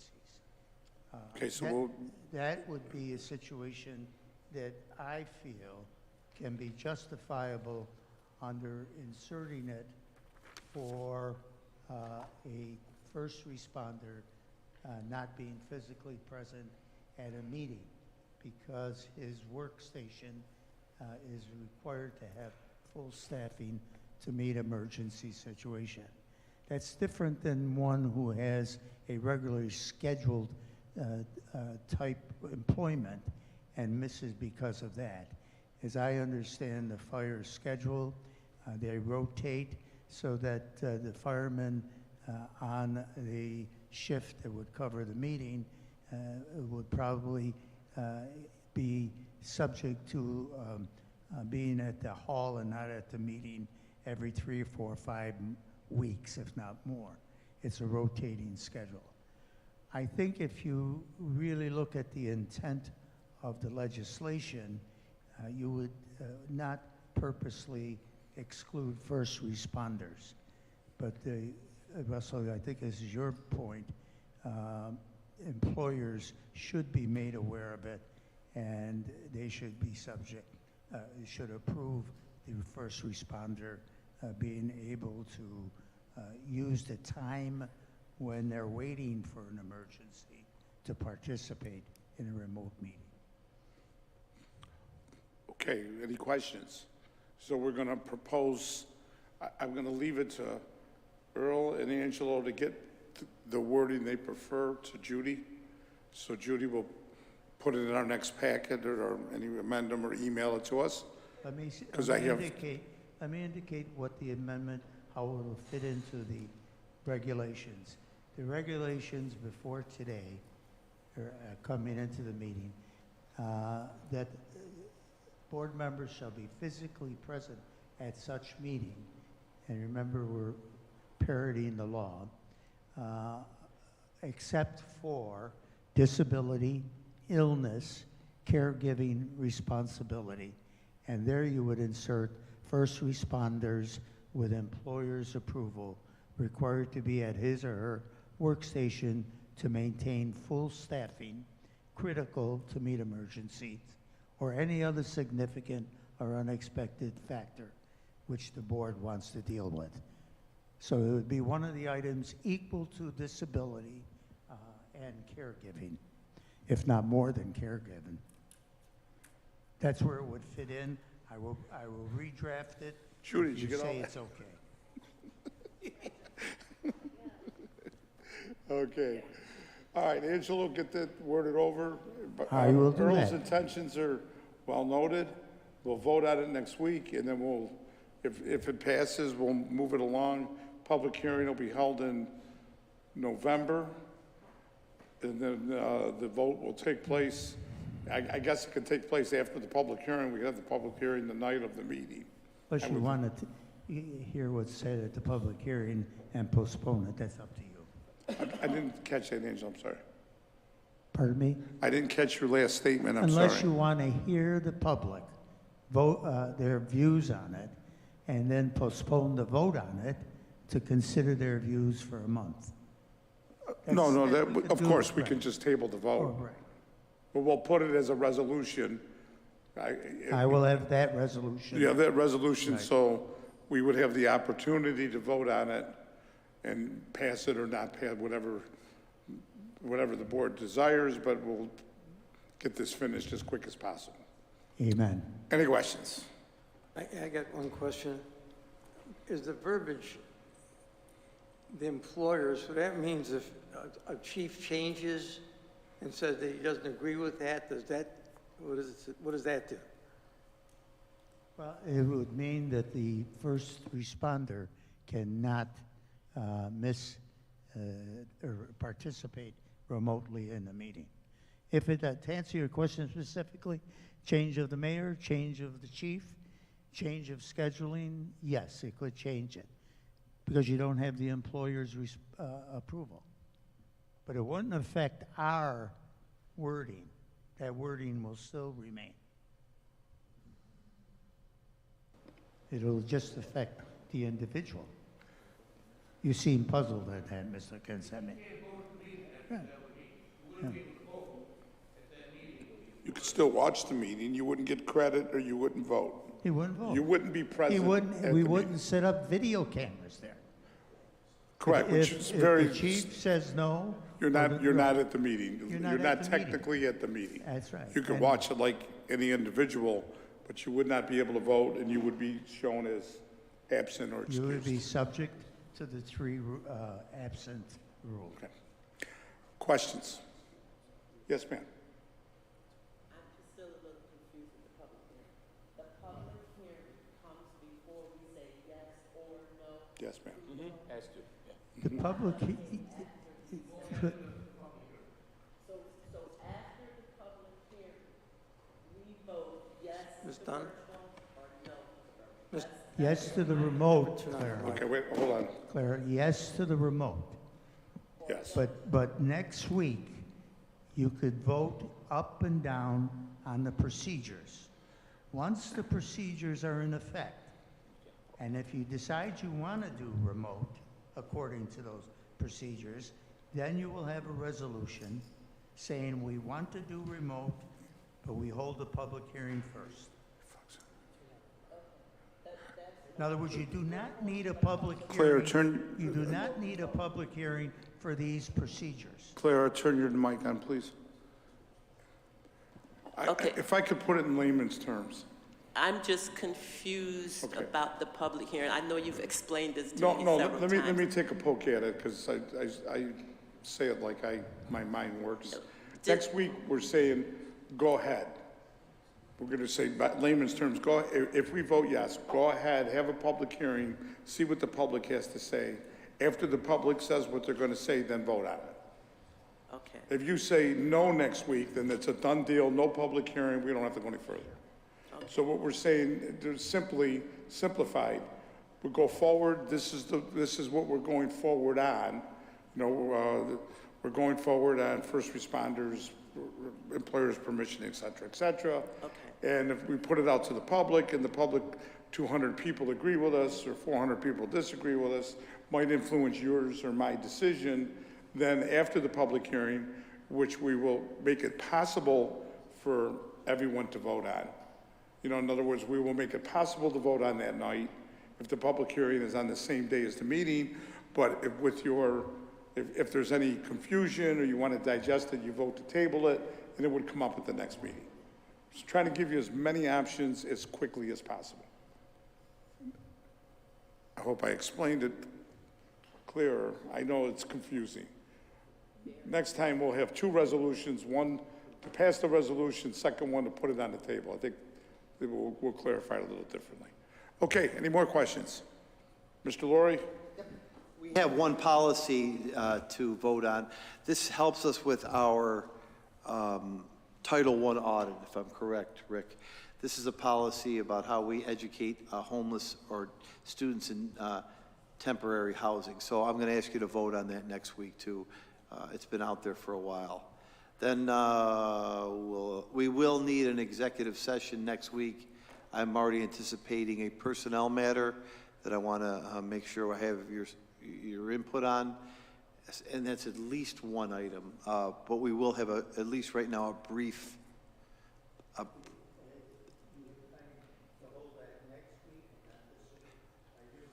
I'm planning to hold it next week for that issue. I've informed the president and vice president and the board in general through words, but I think they need to hear everything. So if we could bring that forth next week. Okay, you know what I'm referring to. In executive session, we have a personnel matter we have to take next week. Yeah, you already told me. Yeah, okay. So if you scroll up, I'm going to just have Judy slide the capital projects off the 10th and move it to the 17th. And Ray's going to do his presentation. We'll do an agenda review. And again, that's that night where we have the CVA cases in executive session. So I'm going to shorten that meeting up. And are you going this year, Mr. Bass, on the Historically Black College Tour? This year, we're taking our students earlier. It is November 5th, 6th, and 7th. So it's coming up soon. We wanted to go in the fall this year. Yeah, well, we'd always like you to go. But I want to remember, I'll announce it again next week, but the kids are going again. I think there are 24 students going this year on a Historically Black College Tour. And I think it might have been closer to 30 last year. Yeah. Students are. Yeah, this year it's 24 who signed up. So this year it's 24 signed up. So you're still sponsoring that. That's coming up. I think I covered it. I think I gave you all my passionate speeches and diatribes, and I think I'm good, Mr. Petrosi. Anything from anybody else? Miss anything? Clarifications?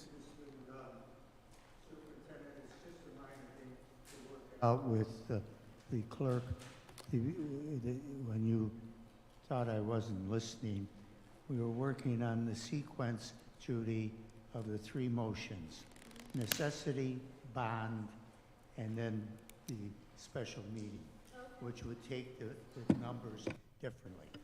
So We have them in a different order? just different order, but I Okay. wanted to just mention it. Okay. at this point. Judy, you have that, right?